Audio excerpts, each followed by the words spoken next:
ഒറ്റ വാക്കിൽ പറഞ്ഞാൽ നമുക്കറിയാം, ഉടമ്പടിയും വാഗ്ദാനവുമായിട്ടാണ് ദൈവം കണക്ട് ചെയ്തിരിക്കുന്നത്. ഉടമ്പടിയുടെ കൂടെ തന്നെയാണ് ദൈവം എപ്പോഴും വാഗ്ദാനങ്ങളെക്കുറിച്ച് പറയുന്നത്. ദൈവികമായ എല്ലാ അനുഗ്രഹങ്ങളും, ജോലി, വീട്, വിവാഹം തൊട്ട് നിത്യത വരെ എല്ലാം ദൈവം, അങ്ങനെയുള്ള എല്ലാ അനുഗ്രഹങ്ങളെയും ദൈവം അത് നേടുന്നതിന് നമ്മളെ പ്രേരിപ്പിക്കുന്ന രീതിയിൽ ദൈവം അത് സിമ്പിൾ ബ്ലെസ്സിങ്സ് എന്നല്ല പറഞ്ഞിരിക്കുന്നത്. കേവല അനുഗ്രഹങ്ങളല്ല, ദൈവം വാഗ്ദാനങ്ങളാണ്. ദൈവത്തിൽ നിന്ന് നമുക്ക് ലഭിക്കണതെല്ലാം വാഗ്ദാനങ്ങളുടെ അടിസ്ഥാനത്തിലാണ്. ഇപ്പോൾ നമ്മൾ ഗവൺമെൻറ്റിൽ ഒരു അല്ലെങ്കിൽ പഞ്ചായത്തിൽ ഒരു ഉദാഹരണം പറയുകയാണ് ഞാൻ. പഞ്ചായത്തിൽ ഒരു നമ്മുടെ വീട്ടിലുള്ള കുളം അല്ലെങ്കിൽ ഒരു ജലസംഭരണി, കണ്ടം എന്നൊക്കെ പറയും ആലപ്പുഴ പ്രദേശത്ത്, അത് ഒന്ന് ആഴപ്പെടുത്തി ഭംഗിയാക്കി അതിൽ മെയിൻ വളർത്തണമെന്ന് വിചാരിച്ചിട്ട് നമ്മൾ പഞ്ചായത്തിൽ കൊണ്ടുപോയി ഒരു ആപ്ലിക്കേഷൻ വെക്കുന്നു, അല്ലെങ്കിൽ ഗവൺമെൻറ് വെക്കുന്നു. പക്ഷേ ഗവൺമെൻറ് എന്താണ് ചെയ്യണത്? ഉടനെ അതിന് സ്കീമുണ്ടോ എന്ന് നോക്കും. അതൊക്കെ മുമ്പ് തന്നെ ഗവൺമെൻറ്റിന് ആ വിഷയത്തിൽ പദ്ധതി ഉണ്ടോ എന്ന് നോക്കും. പദ്ധതിയാണ് ആദ്യം നോക്കുന്നത്. പദ്ധതി ഇല്ലെങ്കിൽ അപ്പം തന്നെ അപേക്ഷ തള്ളിപ്പോകും. പദ്ധതി ഉണ്ടെങ്കിൽ അതൊരു സ്കീം ഉൾപ്പെടുത്തിയായിരിക്കും ഗവൺമെൻറ് അത് ജനങ്ങളിലേക്ക് കൊടുക്കുന്നത്. അതിൻ്റെ സ്കീം ഇപ്പോഴുണ്ടോ എന്ന് നോക്കും. പദ്ധതി ഉണ്ടായിട്ട് കാര്യമില്ല, സ്കീം ഇപ്പോഴും ഉണ്ടാകണം. അപ്പോൾ ഇതുപോലെ തന്നെയുള്ള വിഷയമാണ് ബൈബിളിലുള്ളത്. പക്ഷേ ബൈബിളിലുള്ള ഒരു വിഷയം എന്ന് വെച്ച് കഴിഞ്ഞാൽ എല്ലാത്തിനും വേണ്ടി പദ്ധതി ഉണ്ടെന്നുള്ളതാണ്. എല്ലാത്തിനും വേണ്ടി സ്കീമുണ്ട്. അതാണ് ഈ ലോകത്തിൻ്റെ രാജ്യവും ദൈവരാജ്യവും തമ്മിലുള്ള വ്യത്യാസം. ഇപ്പോൾ ലോകരാജ്യത്തിൽ ഇന്ന ചില കാര്യങ്ങൾക്ക് ചില കാലങ്ങളിലായിരിക്കും പദ്ധതി ഉണ്ടാകണത്, സ്കീം ഉണ്ടാകണത്. ദൈവരാജ്യത്തിൽ എല്ലാ കാര്യങ്ങൾക്കും എല്ലാ കാലങ്ങളിലും സ്കീമുണ്ടാകും. ഈ ഒരു വ്യത്യാസമുണ്ട്. എല്ലാ കാര്യങ്ങൾക്കും സ്കീം ഉണ്ടാകുമെന്ന് പറഞ്ഞാൽ എന്താണെന്ന് അറിയാമോ? ഇപ്പോഴേ റിയ റേച്ചലിൻ്റെ സാക്ഷ്യം കേട്ടാൽ നമ്മൾക്ക് വളരെ സർക്കാസ്റ്റിക്കായിട്ട് തോന്നും. റിയ റേച്ചൽ എന്താ പറയണത്? ആ സാക്ഷ്യം നല്ല റീച്ചിങ്ങുള്ള സാക്ഷ്യമാണ്. അവരുടെ വിഷയം, അവരുടെ ഒരു 12 വയസ്സിൽ വെച്ച് അവരുടെ മുടി മൊത്തം പോകും, തലമുടി മൊത്തം നഷ്ടപ്പെടും. അപ്പോൾ നമുക്കറിയാമല്ലോ. എന്നിട്ട് ഇതിന് വേണ്ടി ഇവർ 8 കൊല്ലത്തോളം ചികിത്സ നടത്തും. കാര്യം പെൺകുട്ടിയാകുമ്പോൾ, വളർന്നു വരുന്ന പെൺകുട്ടിയാകുമ്പോൾ അവരത് പറയുന്നുണ്ട്. വളർന്നു വരുന്ന ഒരു പെൺകുട്ടിക്ക് തലമുടി നഷ്ടപ്പെട്ടാൽ ഉണ്ടാകുന്ന വിഷമങ്ങളെക്കുറിച്ച് ചിന്തിക്കാൻ പറ്റാത്ത മാനസിക പീഡ അവർ അനുഭവിക്കുകയാണ്. എല്ലാ മേഖലകളിലും അത് പ്രശ്നമാകും. അവിടെ പ്രൊഫഷനെ ബാധിക്കും, വിവാഹത്തെ ബാധിക്കും, കുറേ പ്രശ്നങ്ങളാണ്. അല്ലാതെ നമ്മളൊരു തലമുടി കൊഴിഞ്ഞു പോകുന്ന പ്രശ്നം അല്ലത്. അത് മുന്നോട്ട് ചെല്ലും തോറും ഉത്കണ്ഠകളുടെ പെരുക്കമാണ് വരുന്നത്. എന്താ വരണത്?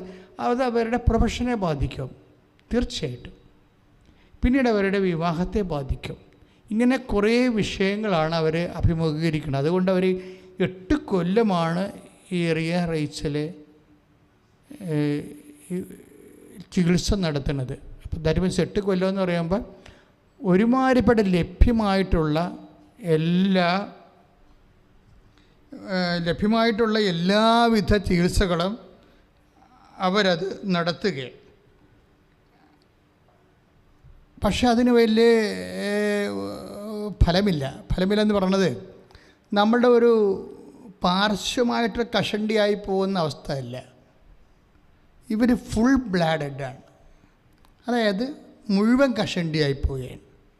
മുഴുവൻ കഷണ്ടിയായി പോകുമ്പോൾ ഇപ്പോൾ ക്യാൻസർ രോഗികളൊക്കെ ആണെങ്കിൽ അവർ കഷണ്ടിയായി കീമോ ഒക്കെ എടുക്കുമ്പോൾ കഷണ്ടിയായി പോയാലും ഒരു ടൈം കഴിയുമ്പോൾ അത് തിരിച്ചു വരും, ആ മുടികൾ തിരിച്ചു വരും. അങ്ങനെ ബാൾഡായി പോണതല്ല, ഇത് ഒരു ഡിസീസാണ്.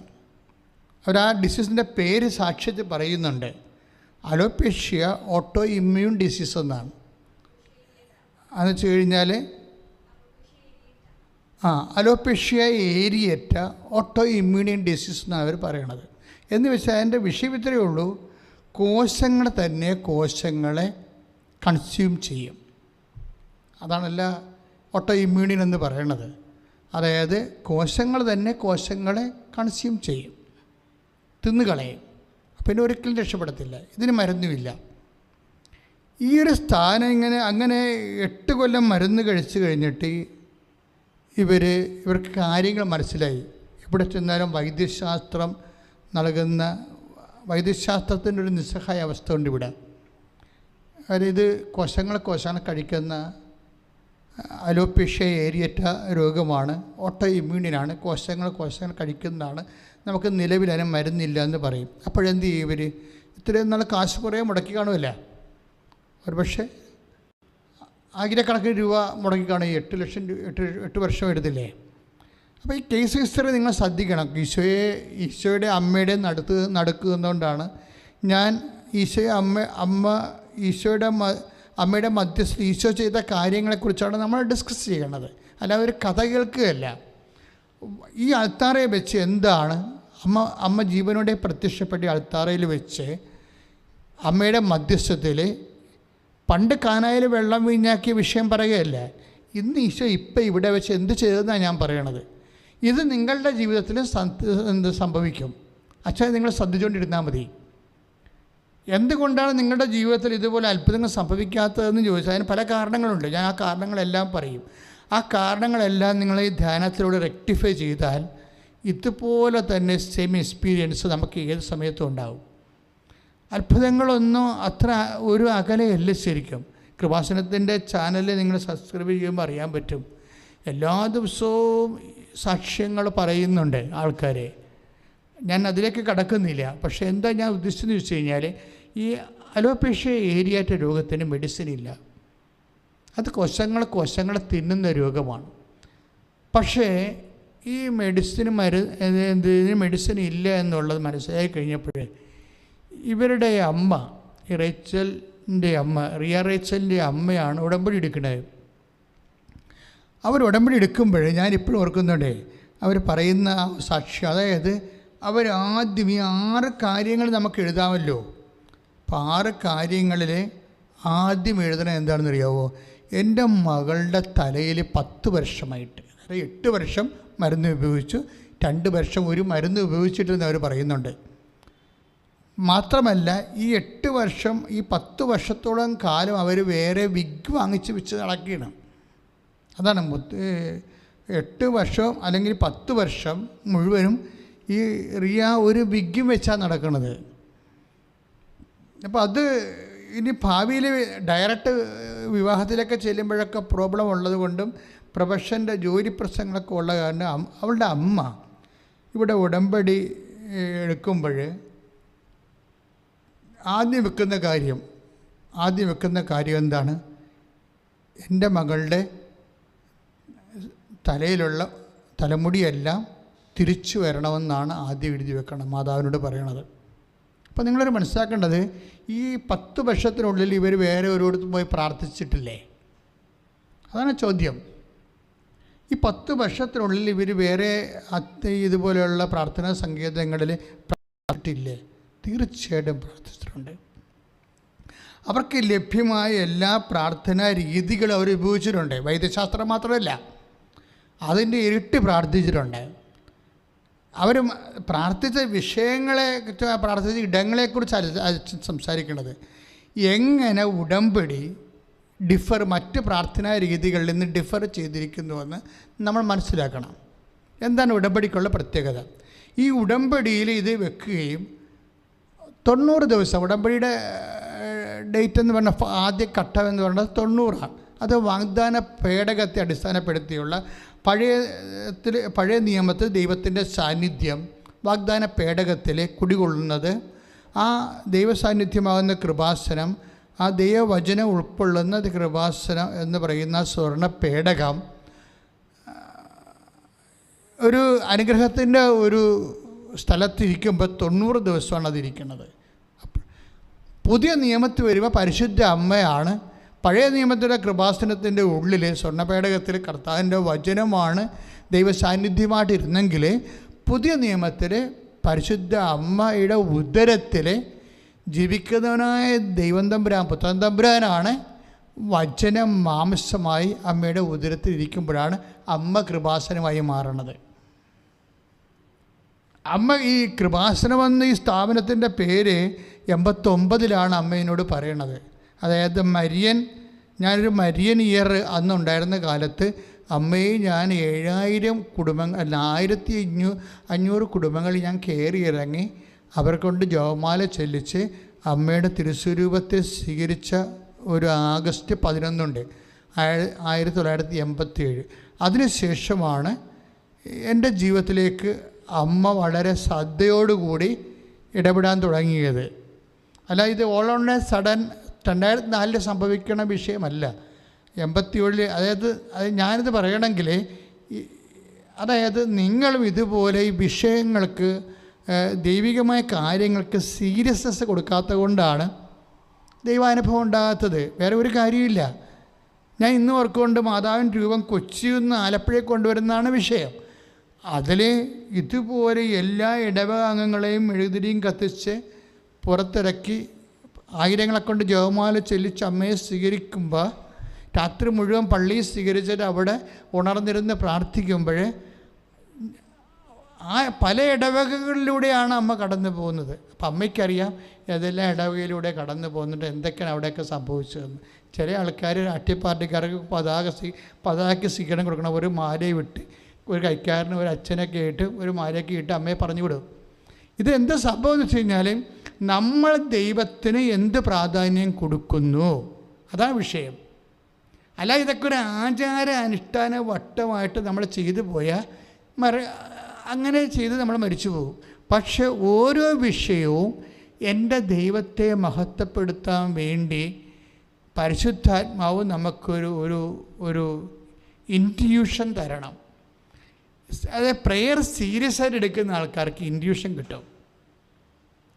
പ്രെയർ സീരിയസ് ആയിട്ട് എടുക്കുന്ന ചില ആൾക്കാർക്ക് വളരെ വൈകാരികമായിട്ട് എടുക്കാം. ഈ ദിവസങ്ങളിൽ തന്നെ ഈ റിയ റൈച്ചൻ്റെ സാക്ഷ്യത്തിൻ്റെ കൂടെ ഉള്ളൊരു സാക്ഷ്യം, അതുപോലെ രസകരമായൊരു സാക്ഷ്യമുള്ളത് ഷേർലി വട്ടിയൂർക്കാവാണ്, ട്രിവാൻഡ്രത്തെ ഷേർലിയുടെ സാക്ഷ്യം. ഷേർലിയുടെ സാക്ഷ്യം എന്ന് വെച്ചാൽ ഒരു മകന് ഇൻ്റർവ്യൂവിന് പരാജയപ്പെട്ട് കഴിഞ്ഞപ്പോൾ എന്താ ചെയ്തത്? എൻ്റെ ഫോറിൻ യൂണിവേഴ്സിറ്റിയുമായിട്ടുള്ള ഇൻ്റർവ്യൂ ആണ്, UK ഇൻ്റർവ്യൂ ആണ്. അവൻ +2 ആണ്. പക്ഷേ ആ ഫോൺ ഇൻ്റർവ്യൂവിൽ അവൻ പരാജയപ്പെട്ടപ്പോൾ അവൻ പറഞ്ഞ് അവന് ടെൻഷനായി, പെട്ടെന്ന് ടെൻഷൻ കയറുന്ന ആളാണ്. അപ്പോൾ ഇങ്ങനെ പരാജയപ്പെട്ട പിന്നെ അവനെ തിരിഞ്ഞു നോക്കത്തില്ല. അപ്പോഴെന്താ അവർ ചെയ്യണത്? അവരെന്താ ചെയ്തതെന്ന് വെച്ച് കഴിഞ്ഞാൽ, അവരോട് പറഞ്ഞ മകനെ, നീ അടുത്ത ഇൻ്റർവ്യൂവിന് പങ്കെടുക്കും, നിനക്ക് അമ്മ അത് തരും. ഈ ചില അമ്മമാർക്കുണ്ടാകുന്ന ഒരു വിശ്വാസമുണ്ട്. അതായത് ഇവൻ തകർന്നു പോയി, ഇവൻ്റെ ആ ടൈപ്പ് അങ്ങനെയാണ്. പക്ഷേ ഷേർലി പറയും, അടുത്ത ഇൻ്റർവ്യൂവിന് നീ പങ്കെടുക്കും, അമ്മ നിനക്കത് തരും. എന്നിട്ട് ഇവർ പറയണ ഒരു സാക്ഷ്യമുണ്ട്.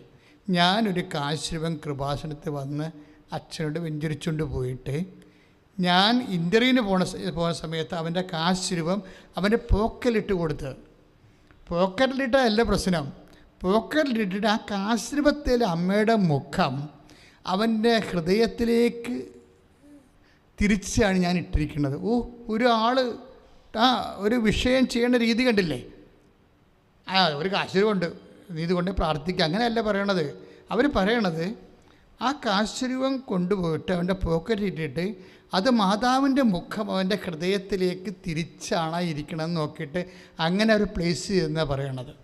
ഇതെന്ന് പറയണത് ഒരാളിന് ദൈവവുമായിട്ടുണ്ടാകുന്ന വൈകാരികമായൊരു ബന്ധമാണ്. വിശ്വാസമെന്ന് പറയുമ്പോൾ എപ്പോഴും എൻ്റെ മക്കൾ ശ്രദ്ധിക്കണം. വിശ്വാസം ഒരിക്കലും കേവല വിശ്വാസമായിട്ട് നിൽക്കത്തില്ല, വർക്കൗട്ട് ചെയ്യത്തില്ല. ഈ കേവല വിശ്വാസത്തിൻ്റെ കൂടെ ദൈവസ്നേഹമുണ്ടാകും, പ്രത്യാശ ഉണ്ടാകും. അപ്പോൾ ഇതെല്ലാം ഇങ്ങനെയാണ് നമ്മൾ വാഗ്ദാനം പ്രാപിക്കണത്. അപ്പോൾ അതിൻ്റെ എങ്ങനെയാണ് വാഗ്ദാനം പ്രാപിക്കണതെന്ന് ഞാൻ പറയണം. ഇപ്പോൾ ആദ്യത്തത്, ഇപ്പോൾ റിയ റൈച്ചൻ്റെ വിഷയം എന്താണ്? അവർ 90 ദിവസമായപ്പോൾ 10 വർഷത്തിന് ശേഷം ലോകത്തിലുള്ള മുഴുവൻ മരുന്നും എല്ലാ ഇടങ്ങളിലും പ്രാർത്ഥനയ്ക്ക് ശേഷം ഉടമ്പടിയിൽ അമ്മേ എൻ്റെ മകൾക്ക് തലമുടിയില്ല, അമ്മ തിരിച്ച് തലമുടി വെച്ച് കൊടുക്കണം, അതാണ് എൻ്റെ ആദ്യ ഉടമ്പടി എന്ന് പറയുമ്പോൾ 90 ദിവസമാണ് ഉടമ്പടിയുടെ ദിവസം. ആ 90-ാം പക്കം ആകുമ്പോൾ മുട്ടി വളർന്ന് അങ്ങോട്ട് കയറും. നിങ്ങളാ സാക്ഷ്യം കേൾക്കണം. സാക്ഷ്യം ഇട്ട് കൊണ്ട് കിടപ്പുണ്ട്. എന്ത് വിഷയം എന്ന് വെച്ച് കഴിഞ്ഞാൽ ഈ ഓട്ടോ ഇമ്മ്യൂണി ഡിസീസ് വെച്ചാൽ കോശങ്ങൾ കഴിക്കുന്ന കാരണം ഒരു കാലത്തും മുടി വരത്തില്ല. അപ്പോൾ ആ വിഷയത്തിൽ എത്ര പെട്ടെന്നാണ് ഉടമ്പടിയിൽ അതിനൊരു തീരുമാനം ഉണ്ടാകുന്നത്. അപ്പോൾ അസാധ്യമെന്ന് തോന്നണ ആ വിഷയത്തിന് ഉടമ്പടി തീരുമാനം ഉണ്ടായെന്നല്ല അച്ഛൻ്റെ പ്രശ്നം. ഉടമ്പടി തീരുമാനം ഉണ്ടായ സാക്ഷ്യത്തിലുണ്ടല്ലോ. എൻ്റെ വിഷയം ഉടമ്പടിയിൽ അതെങ്ങനെയാണ് ദൈവത്തിൻ്റെ ഇടപെടൽ ഉണ്ടായത്. ദൈവത്തിൻ്റെ ഇടപെടൽ എങ്ങനെയാണ് ഉടമ്പടിയിൽ ഉണ്ടായത്, പെട്ടെന്നുണ്ടായത്.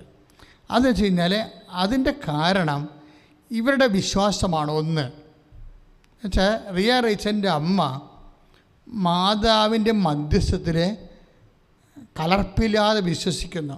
എന്ന് വെച്ച് കഴിഞ്ഞാൽ ചില ആൾക്കാരെന്ന് വെച്ച് കഴിഞ്ഞാൽ മകൻ്റെ ജോലി, വീട് വെക്കണം, ലോൺ കിട്ടണം, മൂത്ത മകൾക്ക് പ്രൊമോഷൻ വേണം എന്നൊക്കെ പറഞ്ഞ് 5 എഴുതിയതിന് ശേഷം 6ാമത്തത് ഒക്കട്ടെ കിട്ടിയ ഊട്ടിയെന്നും പറഞ്ഞുകൊണ്ട് വേണേൽ എഴുതും. എൻ്റെ മകളുടെ തലയിൽ മുടിയില്ല, അത് നടക്കാത്ത കാര്യമാണ്, അത് ദൈവത്തിനും നടക്കത്തില്ലെന്ന് എനിക്കറിയാം എന്നൊക്കെ പറഞ്ഞുകൊണ്ടാണ് മനസ്സിലാണ് ഈ 6ാമത്തെ കാര്യമായിട്ട് എഴുതണത്. പലപ്പോഴും നമ്മൾ ശ്രദ്ധിച്ചാൽ മനസ്സിലാവും, ഉടമ്പടിയിൽ 6ാമത്തെ കാര്യം എഴുതുന്നത് നിങ്ങളുടെ വിശ്വാസം ഏത് ലെവലിലുള്ളതാണെന്ന് നമുക്കറിയാൻ പറ്റും. നമുക്കറിയാൻ പറ്റത്തില്ലെങ്കിലും മാതാവിനതറിയാൻ പറ്റും. എന്ന് വെച്ചാൽ അവസാനം 6ാമത്തായിട്ട് നീ എഴുതി എന്താണ്, 25 വർഷമായി എൻ്റെ ഭർത്താവിൻ്റെ കള്ളുകുടി മാറണേ. അതെന്താ 6ാമത്തായിട്ട് എഴുതിയത്? അതാണല്ല നീ ഇത്രയും നാൾ വിഷമിച്ച് ഭാരപ്പെട്ടിരിക്കണത്. ഇതെങ്ങനെയാണ് 6ാമത്തായിട്ട് വന്നത്? ഇപ്പം നിൻ്റെ മനസ്സ് തന്നെ പറയുന്നുണ്ട്, ഇത് ഞാൻ ചത്ത് മാത്രമേ ഇത് തീരത്തുള്ളൂ, ദൈവത്തിന് പോലും ഈ കുടി മാറ്റാൻ പറ്റത്തില്ല. അതാണ് ഈ 6ാമൻ്റെ പ്രശ്നം. അതായത് ഈ ഒരു ഒറ്റ 6ാമത് ഈ സാധനം വെച്ചിരിക്കണ കാരണം തന്നെ നിൻ്റെ മുഴുവൻ ഉടമ്പടി തള്ളിപ്പോകാൻ സാധ്യതയുണ്ട്. വളരെ ശ്രദ്ധിക്കേണ്ട കാര്യമാണ്. എന്താ വെച്ചാൽ നീ എന്താണ് ഈ 6ാമത് വെച്ചിരിക്കുന്നത്? 6ാമത്ത് വെച്ചിരിക്കാൻ കാരണം വെച്ച് കഴിഞ്ഞാൽ 6ാമത്തെ കാര്യം ചിലപ്പോൾ ഒത്ത കൊള്ളാം എന്നൊക്കെ പറഞ്ഞുകൊണ്ട് നടക്കത്തൊന്നുമില്ല. ദൈവത്തിന് പോലും ചെയ്യാൻ പറ്റത്തില്ല. ആ മനുഷ്യനിപ്പം 30 കൊല്ലമായി വെള്ളം അടിക്കണത്. കല്യാണ ദിവസം വരെ വെള്ളം അടിച്ചതാണ് ആ മനുഷ്യൻ. അപ്പോൾ അതെങ്ങനെ മാറാനാണ്? പിന്നെ മാതാവിന് ശക്തി ഉണ്ടെങ്കിൽ മാറട്ടെ. അപ്പോൾ ദൈവത്തിൻ്റെ ശക്തിയെയും പരിപാലനയെയും ചോദ്യം ചെയ്തുകൊണ്ടാണ് പലരും 6ാമത്തെ കാര്യം വെച്ചിരിക്കുന്നത്. പക്ഷേ ഈ 6ാമത്തെ കാര്യം ഇങ്ങനെ ദൈവത്തിൻ്റെ ശക്തിയെ ചോദ്യം ചെയ്ത് വെച്ചിരിക്കുന്ന കാരണം തന്നെ ഉള്ളതെല്ലാം തള്ളിപ്പോകാൻ സാധ്യതയുണ്ട്. അപ്പോൾ ഉടമ്പടി പുതുക്കാൻ വരുമ്പോൾ നിങ്ങൾ ശ്രദ്ധിക്കണം. ഉടമ്പടി പുതുക്കാൻ വരുമ്പോൾ നിങ്ങൾ ശ്രദ്ധിക്കണം. എന്താണ് കാര്യം? നമ്മളെ സംബന്ധിച്ചിടത്തോളം ഒരു മനുഷ്യനുമായിട്ടല്ല നമ്മൾ ഉടമ്പടി ചെയ്യണത്, ദൈവവുമായിട്ടാണ് ഉടമ്പടി ചെയ്യണത്. അപ്പോൾ റേച്ചലിൻ്റെ അമ്മയ്ക്ക്, റിയ റേച്ചലിൻ്റെ അമ്മയ്ക്ക് മനസ്സിലായി, പരിശുദ്ധ അമ്മയ്ക്ക് എൻ്റെ മകൾക്ക് എന്ത് ഓട്ടോ ഇമ്മ്യൂണി ഡിസാണെന്ന് പറഞ്ഞാലും ശരി, പരിശുദ്ധ അമ്മ വിചാരിച്ചാൽ എൻ്റെ മകൾക്ക് മുടി തിരിച്ചു വരുമെന്ന്. അത് 6ാമത്തെ കാര്യമല്ല, 1ാമത്തെ കാര്യമായിട്ടാണ് എഴുതിയിരിക്കുന്നത്. അതാണ് അവിടെ വിജയിക്കാൻ കാരണം. ഏറ്റവും അസാധ്യമായ കാര്യം 1ാമത്തെ കാര്യമായിട്ട് എഴുതിയിരിക്കണം. അപ്പോഴെന്ന് വെച്ചാൽ അത്രയും ദൈവത്തിൽ ആ വ്യക്തി വിശ്വസിക്കുന്നു. അതുകൊണ്ടാണ് ബാക്കിയെല്ലാം രക്ഷപ്പെട്ടത്. ബാക്കി എല്ലാ വിഷയങ്ങളും രക്ഷപ്പെടുന്ന കാര്യം ആദ്യത്തെ വിഷയത്തിൽ തന്നെ അവർ കവർ ചെയ്ത്, ഉടമ്പടി ഡിമാൻഡ്സ് കവർ ചെയ്തു. കാര്യം ഒരു വാഗ്ദാനം എങ്ങനെയാണ് പ്രാപിക്കണത്? ദൈവം എന്തെല്ലാം കാര്യങ്ങൾക്ക് വേണ്ടി വാഗ്ദാനം തന്നിട്ടുണ്ട്. ഓൾമോസ്റ്റ് എവരിത്തിങ്ങിന് വാഗ്ദാനമുണ്ട്. ഇപ്പോൾ റിയ റേച്ചലിന് മുടി തിരിച്ചു വരാൻ കാര്യം എന്താണ്? മുടി അവൾക്ക് ആവശ്യമാണെന്ന് കർത്താവിനറിയാം. അവളുടെ പ്രൊഫഷൻ നോക്കുമ്പോൾ മുടി അവൾക്ക് ആവശ്യമാണെന്ന് കർത്താവിനറിയാം. അതിന് വേറെ ഒന്നും അറിയേണ്ട കാര്യമില്ല. മുടി അതാണ് ഈശോ പറയണത്. മത്തായി ശ്ലീഹയുടെ സുവിശേഷം 6:32 എഴുതിയിരിക്കണില്ലേ? മത്തായി ശ്ലീഹ 6:32 എന്താ പറയണത്? ഇതൊക്കെ നിങ്ങൾക്ക് ആവശ്യമാണെന്ന് എൻ്റെ സ്വർഗസ്ഥനായ പിതാവ് അറിയുന്നു. Price the Lord. അതാണ് സംഭവം. അപ്പോൾ അതൊന്ന് വായിച്ചോളൂ. അതിനാൽ എന്ത് ഭക്ഷിക്കും, എന്ത് പാനം ചെയ്യും, എന്ത് ധരിക്കും എന്ന് വിചാരിച്ച് നിങ്ങൾ ആകുലരാകേണ്ട. വിജാതീയരാണ് ഇവയെല്ലാം അന്വേഷിക്കുന്നത്. നിങ്ങൾക്കിവയെല്ലാം ആവശ്യമാണെന്ന് നിങ്ങളുടെ സ്വർഗീയ പിതാവ് അറിയുന്നു. അതാണ് ഇത് ഈ അപ്പം നിങ്ങൾ ഓർക്കും, ഇപ്പോൾ 6:31 എഴുതിയിരിക്കുന്നത് എന്ത് ഭക്ഷിക്കും, എന്ത് കുടിക്കും, എന്ത് ധരിക്കും എന്നുള്ള അടിസ്ഥാന ആവശ്യങ്ങൾ മാത്രമേ ഉള്ളൂ. അങ്ങനെയല്ല ഈശോ പറഞ്ഞിരിക്കുന്നത്. ഈശോ പറഞ്ഞിരിക്കുന്നത് അതെല്ലാം അടിസ്ഥാന ആവശ്യങ്ങളുടെ കൂടെ ബാക്കി വരുന്ന കുറേ ആവശ്യങ്ങളുണ്ട്. അതുകൊണ്ടാണ് ഈശോ 6:33 അത് കറക്റ്റ് ചെയ്ത് പറയുന്നുണ്ട്. മത്തായി ശ്ലീഹ 6:33 എന്താ എഴുതിയിരിക്കുന്നത്? നിങ്ങൾ ആദ്യം അവിടുത്തെ രാജ്യവും അവിടുത്തെ നീതിയും അന്വേഷിക്കുക. പറഞ്ഞ നിങ്ങൾ ആദ്യം അവിടുത്തെ രാജ്യവും അവിടുത്തെ നീതിയും അന്വേഷിക്കുക. അതോടൊപ്പം മറ്റുള്ളവയെല്ലാം നിങ്ങൾക്ക് ലഭിക്കും. മറ്റുള്ളവയെല്ലാം അവിടെയാണ് വിഷയം വേണ്ടത്. അവിടെ എന്ത് ഭക്ഷിക്കും, എന്ത് പാനം ചെയ്യും, എന്ത് ധരിക്കുമെന്നല്ല, മറ്റുള്ളവയെല്ലാം എന്ന് വെച്ചാൽ ഒരു ജീവിതത്തിന് ആവശ്യമായതെല്ലാം, ഒരു ജീവിതത്തിന് ആവശ്യമായതെല്ലാം. അത് അവർക്ക് തലമുടിയാണ് ആവശ്യമെങ്കിൽ അതും. പിന്നെ എന്താണ്, നമ്മൾ നേരത്തെ കണ്ട ഷേർലിയില്ലേ, ഷേർലിയുടെ മകൻ്റെ എന്താ പ്രശ്നം? ഷേർലിയുടെ മകൻ്റെ വിഷയം എന്ന് പറയുന്നത് അവന് +2 ആണ്, പക്ഷെ അവന് യൂറോപ്പിൽ പഠിക്കണം. +2 ആണ്, അവൻ യൂറോപ്പിൽ പഠിക്കണം. അതിനേക്കാളൊക്കെ വലിയൊരു വിഷയമുണ്ട് അവന് ഈ ഓൺലൈൻ ക്ലാസ് ആയിരുന്നല്ലോ കഴിഞ്ഞ കൊല്ലമൊക്കെ നടന്നുകൊണ്ടിരുന്നത്. ഇപ്പോഴും ഓൺലൈൻ ക്ലാസ്സിലായി നമ്മൾ. അപ്പോൾ ഓൺലൈൻ ക്ലാസ് പിന്നെ അലർജിയാണ്. അവൻ്റെ പേര് അലൻരാജ് ദേവിൻ്റെ പേര്. അലൻരാജിന് ഓൺലൈൻ ക്ലാസ് അലർജിയാണ്. അപ്പോൾ അവന് അമ്മ ഇങ്ങനെ പറഞ്ഞ് തലയിലെ വെള്ളം പറ്റുകയാണ്, എടാ നീ ക്ലാസ് അറ്റൻഡ് ചെയ്യും. പക്ഷേ ഇവന് ഒരു ടൈം കഴിഞ്ഞാൽ ഇതിൻ്റെ അത് അറ്റൻഡ് ചെയ്യാൻ പറ്റത്തില്ല. അപ്പോൾ ഇതിനെങ്ങനെ മാർക്ക് കിട്ടണത്? മാർക്ക് കിട്ടത്തില്ല. അവൻ തോക്കും, ഉറപ്പായിട്ടും തോക്കും. തോക്കണത് തന്നെയല്ല, ഇനിയിപ്പോൾ എങ്ങനെ അവൻ്റെ ഒരു കലിബർ കൊണ്ട് വലിഞ്ഞ് കയറിയാൽ പോലും ഉന്നതമായ വിദ്യാഭ്യാസ സ്ഥാപനങ്ങളിൽ അഡ്മിഷൻ കിട്ടാൻ പറ്റത്തില്ല. അപ്പോൾ ഇതാണ് അവരുടെ വിഷയം. അപ്പോൾ അതവരുടെ ഉടമ്പടി വിഷയമാണ്. ഷേർലി ഉടമ്പടി ചെയ്യുമ്പോൾ ഷേർലി അത് വിഷയം എഴുതുന്നുണ്ട്. എന്താണ്? എൻ്റെ മകൻ്റെ അമ്മയുടെ തിരുസന്നിധി വന്ന് പ്രാർത്ഥിക്കുമ്പോൾ ഈ വിഷയം പറയുന്നുണ്ട്. എന്താണ്? അവൻ ഓൺലൈൻ ക്ലാസ് അറ്റൻഡ് ചെയ്തിട്ടില്ല. പക്ഷേ അമ്മ എന്ത് ചെയ്യാനാണ്? ഇതാണ് എൻ്റെ മകൻ്റെ അവസ്ഥ. ഞാനവനെ തല്ലാനോ കൊല്ലാനോ പറ്റുമോ? അമ്മയ്ക്ക് ചെയ്യാൻ പറ്റും. അവന് ഒരു ഉപരി വിദ്യാഭ്യാസത്തിന് വേണ്ടിയുള്ള മാർക്ക് കൊടുക്കണം.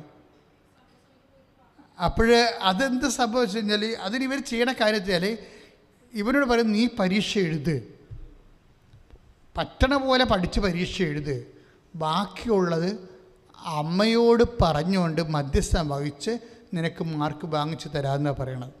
ഒരു വിശ്വാസിയുടെ നിഷ്കളങ്കമായ ഒരു ശരണമാണ്. ബുദ്ധിജീവികളൊന്നും ഈ മേഖലയിൽ വാപൊളിച്ചിട്ട് കാര്യമില്ല. കാര്യം അവർക്ക് ബുദ്ധി മാത്രമല്ലേ ഉള്ളൂ. ബുദ്ധി മാത്രം കൊണ്ട് ഈ ലോകത്ത് ചില അസൈൻമെൻറ്റുകളെ കവർ ചെയ്യാൻ പാടായിരിക്കും. എന്താ കാര്യം വെച്ച് കഴിഞ്ഞാൽ വിശ്വാസത്തിന് നിലവാരം എന്ന് പറയണത് എന്താ? വിശ്വാസം എന്ന് പറയണത് സർവശക്തനായ ദൈവത്തിലാണ് വിശ്വസിക്കുന്നത്. നമ്മൾ വിശ്വാസ പ്രമാണം ചെല്ലുമ്പോൾ ആകാശത്തിൻ്റെയും ഭൂമിയുടെയും സൃഷ്ടാവും സർവശക്തനുമായ പിതാവിൽ വിശ്വസിക്കുകയാണ്. അപ്പം സൃഷ്ടാവിൽ മാത്രമല്ല നമ്മൾ വിശ്വസിക്കുന്നത്, പിന്നെ എന്താണ്? സർവശക്തനിലാണ് വിശ്വസിക്കുന്നത്. അപ്പോൾ നമ്മളെ സൃഷ്ടിച്ചപ്പോൾ ആ സൃഷ്ടികളിൽ എന്തെങ്കിലുമൊക്കെ പോരായ്മ ഉണ്ടെങ്കിൽ അത് പരിഹരിക്കാൻ ഉള്ള ഒരു ത്രെഡായിട്ടാണ് നമുക്ക് ഫെയ്ത്ത് തന്നിരിക്കുന്നത്. സൃഷ്ടികളിൽ അതാത് കാലങ്ങളിൽ ജീവിക്കുമ്പോൾ ഓരോ മനുഷ്യർ എല്ലാവരും ഒരേ നിലവാരമുള്ള ബുദ്ധിയുള്ളവരാകുമോ? ഒരിക്കലും ആകത്തില്ല. എല്ലാ മേഖലകളിലും എപ്പോഴും കഴിഞ്ഞ ദിവസങ്ങളിൽ ഒരു സിനിമാ നടൻ്റെ ഒരു ഇൻ്റർവ്യൂ ഉണ്ടായിരുന്നു. അയാൾ എന്തുകൊണ്ടാണ് ദൈവത്തിൽ വിശ്വസിക്കാത്തതെന്നാണ് അയാൾ തന്നെത്താൻ എക്സ്പ്ലെയിൻ ചെയ്യണത്.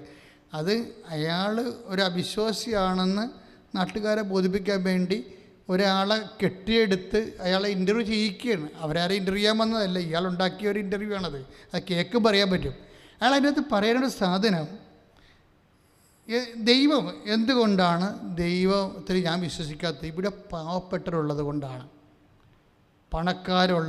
പണക്കാരും പാവപ്പെട്ടവരും രണ്ടും രണ്ടായിട്ടുള്ളത് കൊണ്ടാണ് മനുഷ്യൻ ഈക്വൽ അല്ലാത്തത് കൊണ്ടാണെന്നാണ് പുള്ളി പറയുന്നത്. മനുഷ്യൻ ഈക്വൽ അല്ലാത്തത് കൊണ്ടാണ് അങ്ങനെ സംഭവിക്കണമെന്ന്. ഇനി ഒരു രസകരമായ വിഷയത്തിൽ ഇപ്പോൾ ഒരേ തരത്തിൽ ബുദ്ധിയും അതുപോലെ തന്നെ എഡ്യൂക്കേഷനുള്ള ആൾക്കാർക്ക് ഒരേ വരുമാനമാണ് ഇവിടെ കിട്ടുന്നത്? അല്ല. ഒരേ ബുദ്ധിയും ഒരേ ക്ലാസ്സും ഒരേ എഡ്യൂക്കേഷനും ഉള്ളവർക്ക് ഒരു വരുമാനമാണ് കിട്ടുന്നത്? അല്ല. എന്താ കാര്യം? അവർക്കില്ലേ ചിലർക്ക് കിട്ടുന്ന സാഹചര്യങ്ങളെ അവരതിൻ്റെ അകത്ത് വ്യക്തിപരമായ അവരുടെ അനുഭവജ്ഞാനവും കമ്മിറ്റ്മെൻറ്റിൻ്റെ വിഷയമുണ്ടല്ലോ. ഇപ്പം ഡെഡിക്കേഷൻ എന്നല്ലേ പറയണത്. ഇപ്പം ഡെഡിക്കേഷൻ എന്നൊക്കെ പറയണത് പണ്ട് ദൈവവുമായിട്ട് ബന്ധപ്പെട്ടൊരു വാക്കായിരുന്നു ഡെഡിക്കേഷൻ, ഡിവോട്ടി എന്നൊക്കെ പറയുന്നത്. ഇന്ന് ഒരു സ്ത്രീ ഏതെങ്കിലും തരത്തിൽ ഒരു ഫിസിക്കലായിട്ട് ഒരു ഒരു നഗ്നതയൊക്കെ കാട്ടി അഭിനയിക്കേണ്ട റോള് കൊടുത്താൽ അതങ്ങനെ വളരെ സുന്ദരമായ രീതിയിൽ അഭിനയിച്ചു കഴിഞ്ഞാൽ സംവിധാനം എന്താ പറയണത്? അവർ ഭയങ്കര ഡെഡിക്കേറ്റഡ് ആണെന്ന് പറയും. ഒരു അക്ഷരങ്ങൾ ഒരു വാക്കിന് സംഭവിക്കുന്ന വ്യത്യാസം കണ്ടില്ലേ? ഒരു ഡെഡിക്കേഷൻ എന്ന് പറഞ്ഞ ദൈവികമായൊരു വാക്ക് ഇന്ന് ഉപയോഗിക്കുമ്പോൾ വരുമ്പോൾ അവർ ഭയങ്കര ഡെഡിക്കേറ്റഡ് അഭിനയിക്കുന്നത്. ഡെഡിക്കേറ്റഡ് അഭിനയിക്കുന്നത് എന്തിനാണ്? അപ്പോൾ ഇതുപോലെ ഈ ഡെഡിക്കേഷൻ ഒരു വിഷയമാണ്. എത്ര ബുദ്ധി ഈക്വലായാലും ശരി, ഡെഡിക്കേഷൻ എന്ന് വെച്ച് കഴിഞ്ഞാൽ അർപ്പണം, ആ വിഷയത്തെ അർപ്പണം വരുമ്പോൾ തന്നെ അർപ്പണം ഉള്ളവരുണ്ടാകും. ചിലർക്ക് ഉറങ്ങാൻ എനിക്കിഷ്ടം, ചില ആൾക്കാർക്ക് അത് എഴുന്നേറ്റിരുന്ന് വർക്ക് ചെയ്യാൻ എനിക്കിഷ്ടം. ആരായിരിക്കും രക്ഷപ്പെടുന്നത്? വർക്ക് ചെയ്യുന്നതിനായിരിക്കും രക്ഷപ്പെടുന്നത്. അപ്പോൾ ഡെഡിക്കേഷൻ ഒരു വിഷയമാണ്. അപ്പോൾ ദൈവത്തെക്കാൾ ഉപരി ദൈവം എല്ലാവരെയും അനുഗ്രഹിക്കുമ്പോൾ ഓരോരുത്തരും, പിന്നെ ബൈബിളനുസരിച്ചിട്ട് ആരാണ് സന്തോഷവാനെന്ന് നമുക്ക് പറയാൻ പറ്റത്തില്ലല്ലോ. ആരാണ് സന്തോഷവാൻ, ആരാണ് ആനന്ദം അനുഭവിക്കുന്നത്? എല്ലാ സമയത്തും നല്ല ആഹാരങ്ങൾ കിട്ടി നല്ല യാത്രകൾ ചെയ്യുന്ന ആൾക്കാരാണ് സന്തോഷവാൻ. അത് തൻ്റെ അധ്വാനം കൊണ്ട് കുടുംബത്തെ പുലർത്തി ഉള്ള ആഹാരം രുചികരമായിട്ട് കഴിക്കുന്നയാളാണ് സന്തോഷവാൻ. നമുക്ക് പറയാൻ പറ്റത്തില്ല, അതെല്ലാം സബ്ജക്റ്റീവ് കേസാണ്. പക്ഷെ നമ്മൾ പുറത്തു നിന്ന് നോക്കുമ്പോൾ അയാൾക്ക് അത്രയും വിഭവങ്ങളില്ല. പക്ഷെ നല്ല വിഭവങ്ങളുള്ള ആൾക്കാർക്ക് ദൈവാനുഗ്രഹം കൂടുതൽ, വിഭവമില്ലാത്തവർക്ക് കുറവെന്നൊക്കെ പറയണത് അത് തന്നെയല്ലേ ഏറ്റവും ഐക്യം എന്ന് പറയണത്. നിങ്ങളെ വിഭവം കുറവുള്ള ആൾക്കാരുടെ ജീവിതമെന്ന് നോക്കിയവരോട് ചോദിക്കണം, അവർ വളരെയേറെ ഹാപ്പിയാണ്. ഞാൻ എപ്പോഴും ഓർക്കുന്ന എൻ്റെ ജീവചരിത്രത്തിൽ എഴുതിയിട്ടൊരു കഥയുണ്ട്. കഥയല്ല, ശരിക്കും. അപ്പോൾ അന്ന് പോലെ ഞാൻ ശരിക്കും, അതായത് ഞാൻ സെമിനാരി പഠിക്കുമ്പോൾ ഞങ്ങൾക്ക് ലേബർ ഫോം എന്നും പറഞ്ഞൊരു സംഭവമുണ്ട്. ലേബർ ഫോം വെച്ചാൽ ഈ സോഷ്യൽ അവയർനെസ്സിന് വേണ്ടിയും അവൻ്റെ സാമൂഹ്യ വികസനത്തിന് വേണ്ടി പ്രവർത്തിക്കുന്ന ഒരു സംഘടനയാണ്. ഞാനൊരിക്കലും അതിൻ്റെ സെക്രട്ടറി ആയിരുന്നു. അപ്പോഴേ ഞങ്ങളെ പ്രസിഡൻറ്റും സെക്രട്ടറിയും അതുപോലെ തന്നെയൊക്കെ ഞങ്ങളിങ്ങനെ പാവപ്പെട്ടവരുടെ സോക്കോൾഡ് അങ്ങനെയുള്ള ഭവനങ്ങളിലേക്ക് നമ്മളിപ്പോൾ ചേരി എന്നൊക്കെ പറയണത് ഇന്നത്തെ സമയത്ത് അങ്ങനെ സബ്സ്റ്റാൻഡേർഡ് വാക്കുകൾ അങ്ങനെ ഉപയോഗിക്കാൻ പാടില്ല. അപ്പം അന്നത്തെ കാലത്ത് ആ വാക്കിന് ചേരുതെന്ന് തന്നെയായിരുന്നു അർത്ഥം. അപ്പോൾ ഞങ്ങൾ അങ്ങനെയുള്ള സ്ഥലങ്ങളിൽ, ആലുവയിൽ അങ്ങനെയുള്ള സ്ഥലങ്ങളിൽ പോയി. അപ്പോൾ ഒരു ദിവസം ഒരു വീട്ടിൽ ചെന്നപ്പോൾ അവിടുത്തെ അപ്പൂപ്പനാണ് ഒരു തെങ്ങും തടി, 2 തെങ്ങും തടി വെച്ച് ആണ്, കട്ടിലില്ല, തെങ്ങും തടിയിൽ എന്തോ ഒരു കയറ്റ് പായക്കിട്ട് മേലെ പായ കിടക്കുകയാണ്. അപ്പോൾ ഞങ്ങൾക്ക് ഭയങ്കര സങ്കടം തോന്നി. എന്താ കാര്യം? ഞങ്ങൾ കട്ടിലിലാണ് കിടക്കുന്നത്. അപ്പോൾ കട്ടിലെ കൊതുകുവരെയൊക്കെ ഉണ്ട്. അപ്പോൾ അവന് കൊതുക് വരികയില്ല, അതിന് പകരം എന്തെങ്കിലുമൊക്കെ ചകിരിയൊക്കെ വെച്ച് പോക്കുന്ന പരിപാടിയാണ്, അത് പുറത്താണ്. അപ്പോൾ ഞങ്ങളവർക്ക് ദൈവം ഇത് എങ്ങനെ നരകം പിടിച്ച് എന്തൊരു ജീവിതം, ഈ അപ്പാപ്പന് നമുക്കൊരു കട്ടിൽ വാങ്ങിച്ചു കൊടുക്കാം. ഇപ്പോൾ ഈ ശിശുയുടെ മുമ്പിൽ നിന്നല്ലേ ഇതൊക്കെ പറയണത്. ഇപ്പോൾ അതായത് ഞങ്ങളെ വന്നിട്ട് എന്ത് ചെയ്യും? ഞങ്ങൾക്കന്നൊരു വരുമാനം ഇല്ലല്ലോ. അപ്പോൾ ഞങ്ങളുടെ ഈ ലേബർ ഫാമിലുള്ള ആൾക്കാരെല്ലാം ഇട്ടുകൂട്ടി 10 രൂപ 20 രൂപയൊക്കെ എടുത്തിട്ട് ഞങ്ങളുടെ സെമിനാരി കാർപ്പൻറ്ററിനെ പോയി കണ്ട്, കാര്യം സെമിനാരി എപ്പോഴും 2 കാർപ്പൻറ്റേഴ്സ് സ്ഥിരം ഉണ്ടാവും. അപ്പോൾ അവരോട് പറഞ്ഞ ആ ചേട്ടൻ ഞങ്ങളോട് ബന്ധമുള്ളതുകൊണ്ട് ചേട്ടൻ പറഞ്ഞ ചെയ്യാ ഞങ്ങൾ കുറച്ച് കാശ് തരാം, സെമിനാരിയിൽ നിന്ന് പ്രൊക്രേറ്റർ അച്ഛനോട് തടി അനുഭവിപ്പിച്ച് തരാം, ഒരു കട്ടിലുണ്ടാക്കി തരണമെന്ന് പറഞ്ഞു. അപ്പോഴുടനെ അപ്പോൾ ആ ചേട്ടൻ കാർപ്പൻറ്റർ പറഞ്ഞു ഓക്കെ, പക്ഷേ ഈ ടൈമിന് പറ്റില്ല, 5 മണി വരെ എനിക്ക് വർക്കുള്ളതാണ് ഇവിടെ. 5 മണി കഴിഞ്ഞിട്ട് ഞാൻ എല്ലാ ദിവസവും ഒരു 15 മിനിറ്റ് വീതം നിങ്ങളുടെ വർക്ക് ചെയ്യാം. ഉടനെ തരാൻ പറ്റത്തില്ല, കാര്യം ഞാൻ രാവിലെ മുതൽ നമുക്ക് മനസ്സിലാവും, രാവിലെ 8 മണിക്ക് വരുന്ന ആളാണ് 5 മണിക്കാണ് പോകുന്നത്. പിന്നെ നമ്മുടെ വർക്ക് എക്സ്ട്രാ വർക്കാണ്. അപ്പം അങ്ങനെ വരുമ്പോൾ ഒരു ബുദ്ധിമുട്ടുണ്ട്. അപ്പം 10 മിനിറ്റ് 15 മിനിറ്റ് 20 മിനിറ്റൊക്കെ ആയിട്ട് ആ മനുഷ്യൻ 1 മാസം കൊണ്ട് ഞങ്ങൾക്ക് കട്ടിലുണ്ടാക്കി തന്നു. അപ്പം ഞങ്ങൾക്കാണെങ്കിൽ ഭയങ്കര സന്തോഷം. കാര്യം ഈ കട്ടിൽ ഞങ്ങളൊരു ശനിയാഴ്ച ആഘോഷമായിട്ട് ഈ 6 പേരും കൂടി ചുമന്നുകൊണ്ട് ചേരിപ്പോവും. കട്ടിലാണ്, വലിയ സംഭവമല്ലേ. അപ്പം അത് ചുവന്നുകൊണ്ട് ചേരി ചെന്ന് ഈ കട്ടിലിട്ട് കൊടുത്ത് അപ്പം ഞങ്ങളെ സംബന്ധിച്ചിടത്തോളം ഞങ്ങളേണ്ട വലിയ ഒരു കാര്യം ഞങ്ങളുടെ ജീവിതത്തിൽ നടന്ന പോലെയാണ്. കാര്യം ഏറ്റവും വലിയൊരു സൽപ്രവൃത്തി നമ്മൾ ചെയ്ത പോലെ അതിൻ്റെ എല്ലാ ത്യാഗവും അനുഭവിച്ചാണ് ചെയ്യണത്. എല്ലാ ത്യാഗവും, കാര്യം ഞങ്ങളുടെ കയ്യിലും കാശില്ല, ഇത്ര പേര് ത്യാഗം അനുഭവിച്ചു, ആ കാർപ്പൻറ്ററും ത്യാഗം അനുഭവിച്ചു. അപ്പോൾ ഇത് ഇങ്ങനെ കൊണ്ടുപോയി കട്ടിൽ കൊടുത്ത് ഞങ്ങൾ മേടിക്കാനുള്ള കാശും കൊടുത്ത് അപ്പാപ്പന് അവരുടെ സന്തോഷമായിട്ട് പോകുന്നു. അവർ നന്ദിയൊക്കെ പറഞ്ഞ്. അപ്പോൾ ഞാൻ ഒരു മാസം കഴിഞ്ഞപ്പോൾ വീണ്ടും ഞങ്ങൾ ആ ചേരിച്ചത്. അപ്പോൾ നമുക്ക് നമ്മുടെ പപ്പനെ കാണാൻ പോകണ്ടേ എന്ന് വിചാരിച്ചു, അങ്ങനെ പോവാം. അപ്പോൾ പപ്പന് സന്തോഷമാവില്ല, വേറെ ഒന്നുമില്ല, ആ മുഖത്തൊരു ചിരി കാണണം. നമ്മൾ വേറെ ഒന്നും ഉദ്ദേശിച്ച് പോകണമല്ല, ആ മുഖത്തൊരു ചിരി കാണുമ്പോൾ നമുക്കൊരു സന്തോഷം, ആശ്വാസം, ഒരു സംതൃപ്തി, അതാണ് ഉദ്ദേശിക്കണത്. അന്നത്തെ അപ്പോഴേ ഞങ്ങൾ ചെല്ലുമ്പോൾ കട്ടിൽ കാണാനില്ല. അപ്പോൾ ഞങ്ങളുടെ മുഖം ആപ്പാടെ വിളറി. അപ്പോൾ ഞങ്ങൾ ചോദിച്ച് നിങ്ങളുടെ കട്ടിലെന്തി? അപ്പോൾ അവരാരും മിണ്ടണില്ല, ഞങ്ങൾക്ക് കട്ടിലില്ല. അപ്പോഴേ പറഞ്ഞ്, അപ്പോൾ ഞങ്ങൾ ചെമ്മാശന്മാരാണ്, ചെമ്മാശ അതേ കട്ടിലേ കിടന്നിട്ട് അപ്പാപ്പന് ഉറക്കം മുന്നില്ല, അതാണ് പ്രശ്നം. ആ കട്ടിലേ കിടന്നിട്ട് ഉറക്കം സത്യമായിട്ട് നടന്ന കാര്യമാണ്, അവർക്ക് അപ്പാപ്പന് ഉറങ്ങാൻ പറ്റണില്ല. പിന്നെ എന്ത് ചെയ്ത്, പിന്നെ എടുത്ത് പുറത്തിട്ട് അപ്പനെ താഴെ കിടത്തിക്കൊണ്ട് മറ്റുള്ളവരെ ഇങ്ങനെ കട്ടിലൊക്കെ കിടക്കണം എന്ന് വിചാരിച്ചുകൊണ്ട് അവരെ പുറത്തിട്ട് ആ കട്ടിൽ കൊടുത്ത് കാശ് പിടിച്ചു. കട്ടിൽ കൊടുത്തവർ കാശ് മേടിച്ചു. എന്നിട്ടിട്ട് കാര്യം ചെറിയ വീടാണ്, അതിൻ്റെ അത് കട്ടിലിട്ട് കഴിഞ്ഞാൽ കുറേ സ്ഥലം പോകും. പക്ഷേ അതുകൊണ്ട് ആരും ഇട്ടില്ല, കട്ടിൽ അവർ വിറ്റ് കാശ് മേടിച്ചു. അന്നത്തെ ഒരു സാഹചര്യം അവർക്ക് അതായിരുന്നു നല്ലത്. ചിലപ്പോൾ അന്ന് 10-300 രൂപ കട്ടിലും കിട്ടുകയാണെങ്കിൽ അവർക്കത് നല്ലത് കാര്യമാണ്, അവർക്ക് കിട്ടും. പക്ഷേ പ്രശ്നം വെച്ചാൽ സത്യസന്ധമായിട്ട് അപ്പാപ്പനെ അതിൻ്റെ അത് കിടന്ന് ഉറക്കം വന്നില്ല, അതാണ് പ്രശ്നം. കാര്യം അപ്പാപ്പൻ നോക്കുമ്പോൾ ആ പഴയ ആ 2 തടിയില്ലേ, ആ തടിയും ആ കയറ്റുവായും അതിൻ്റെ പുറത്ത് കണക്കായും അപ്പം സുഖമായി കിടന്നുറങ്ങും, ഒരു പ്രശ്നവുമില്ല. അപ്പം ഞങ്ങൾ ആർക്കാണ് തെറ്റുപറ്റിയത്? ഞങ്ങൾ പുറത്തുനിന്ന് നോക്കുന്നവർ വിചാരിച്ചത് ഈ അപ്പാപ്പൻ ഭയങ്കരമായ നരകം അനുഭവിക്കുകയാണ്, സങ്കടമൊക്കെയാണ്. അപ്പാപ്പനെ രക്ഷപ്പെടുത്താൻ വേണ്ടി ഒരു മാർഗം ഞങ്ങൾ കണ്ടുപിടിച്ച്, എന്താണ്, കട്ടറുണ്ടാക്കി കൊടുക്കുക. പക്ഷേ അപ്പാപ്പൻ അത് റിജക്റ്റ് ചെയ്ത് ഒരു അനുഭവം കൊണ്ട്. ഇപ്പം ആരാണ് സന്തോഷം അനുഭവിക്കണത്, ആരാണ് ദുഃഖം അനുഭവിക്കണമെന്ന് പുറത്ത് നിന്ന് പറയാൻ പറ്റത്തില്ല. അത് മണ്ടത്തരമാണ് ശരിക്കും പറഞ്ഞാൽ. നമ്മളെ ഭയങ്കരമായ അവർക്കൊരു ജീവിതവുമില്ല, അവർ സങ്കടത്തിലാണ് അനുഭവിക്കണമെന്ന് പുറത്ത് അവരോട് ചോദിച്ച് നോക്കിക്കഴിഞ്ഞാൽ അവർ നമ്മളെക്കാൾ മാനസികമായിട്ട് ഹാപ്പി ആയിരിക്കും. പല കുടുംബങ്ങളിൽ ഞാൻ ഇപ്പോഴും നിങ്ങളൊന്ന് ചിന്തിച്ചാൽ മതി, ഏറ്റവും കൂടുതൽ സന്തോഷം അനുഭവിക്കുന്ന കുടുംബങ്ങൾ ഏതാണ്? ബിലോ ആവറേജ് കുടുംബങ്ങളാണ്. ഞാൻ 21 കൊല്ലം 30 കൊല്ലം കൗൺസ് ചെയ്തില്ലേ, 30 കൊല്ലം 21 ലക്ഷം ആൾക്കാരെ കൗൺസ് ചെയ്യുമ്പോൾ എൻ്റെ ഒരു നിരീക്ഷണം ഞാൻ അനുഭവിച്ചത്, ഏറ്റവും കൂടുതൽ ഈ ലോകത്ത് സന്തോഷം അനുഭവിക്കുന്നത് ബിലോ ആവറേജ് കുടുംബങ്ങളാണ്. ആവറേജിന് താഴെയുള്ള കുടുംബങ്ങൾ, അവർക്ക് ആവശ്യമില്ലാത്ത ഇഷ്യൂസ് ഇല്ല, ആവശ്യമില്ലാത്ത വിഷയത്തെക്കുറിച്ചുള്ള സംഭ്രമങ്ങളില്ല, അതിനുവേണ്ടിയുള്ള അത് നേടാൻ വേണ്ടിയുള്ള ആക്രാന്തങ്ങളില്ല, അത് നഷ്ടപ്പെടുമ്പോഴുണ്ടാകുന്ന ഭാരങ്ങളില്ല. അവരും അവസാനം മരിക്കും, ഇതൊക്കെ ഉണ്ടെന്ന് പറയുന്ന ആൾക്കാരും മരിക്കും. എല്ലാം കണക്കല്ലേ അവസാനം. 2-3 റീത്ത് കൂടുതൽ കിട്ടുമെന്നല്ലാതെ വേറെ കാര്യമൊന്നുമില്ലല്ല.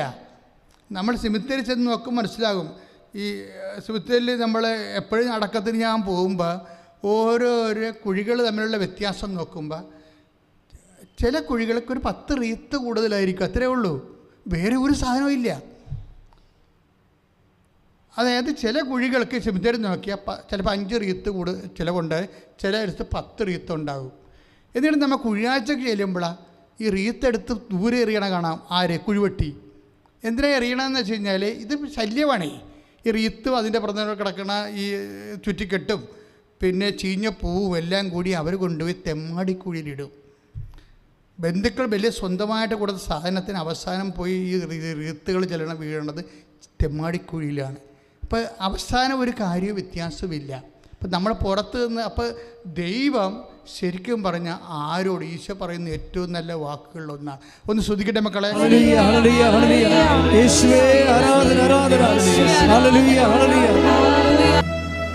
മത്തായി ശ്ലീഹായുടെ സുവിശേഷം 20:13. മത്തായി ശ്ലീഹായുടെ സുവിശേഷം 20:13. മത്തായി സുവിശേഷം 20-ാം അധ്യായം 13-ാം തിരുവചനം.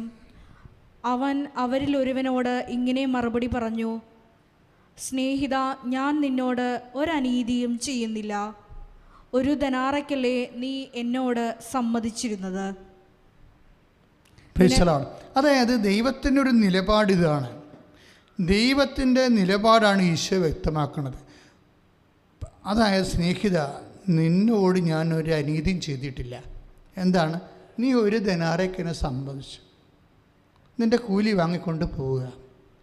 അവസാനം വന്നവർക്കും ഒരു ധനാറ തന്നെ കൊടുക്കാനാണ് എൻ്റെ ആഗ്രഹമെങ്കിൽ എൻ്റെ സ്വത്ത് എനിക്കിഷ്ടമുള്ളവർ കൊടുക്കാൻ പാടില്ലേ എന്ന് വെച്ചാൽ ദൈവത്തിൻ്റെ ഭാഗത്തുനിന്ന് ഒരു അനീതിയും ചെയ്യണില്ല ദൈവം.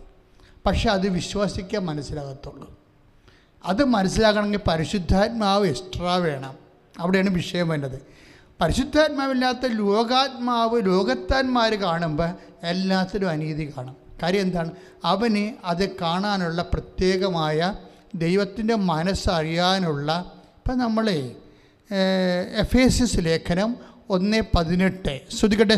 ഹല്ലേലൂയ ഹല്ലേലൂയ ഹല്ലേലൂയ യേശുവേ ആരാധന ആരാധന ഹല്ലേലൂയ ഹല്ലേലൂയ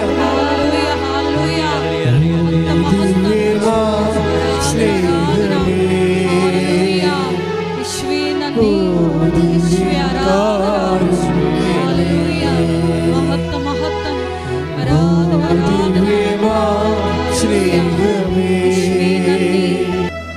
എഫേസ്യസ് 1:18. ഏത് തരത്തിലുള്ള പ്രത്യാശയിലേക്കാണ് അവിടുന്ന് നിങ്ങളെ വിളിച്ചിരിക്കുന്നതെന്നറിയാനും വിശുദ്ധർക്ക് അവകാശമായി അവിടുന്ന് വാഗ്ദാനം ചെയ്തിരിക്കുന്ന മഹത്വത്തിന്റെ സമൃദ്ധി മനസ്സിലാക്കാൻ നിങ്ങളുടെ ആന്തരിക നേത്രങ്ങളെ അവിടുന്ന് പ്രകാശിപ്പിക്കട്ടെ. എന്ന് വെച്ച് കഴിഞ്ഞാൽ വിശുദ്ധർക്ക് അവിടുന്ന് നൽകുന്ന പ്രത്യാശയുടെ അടിസ്ഥാനം ദൈവത്തിൻ്റെ മഹത്വമാണ്. അതറിയാൻ നമുക്ക് എന്താണ്? ആന്തരിക നേത്രങ്ങളെ പ്രകാശിപ്പിക്കട്ടെ. അപ്പോൾ ദൈവികമായ പദ്ധതികൾ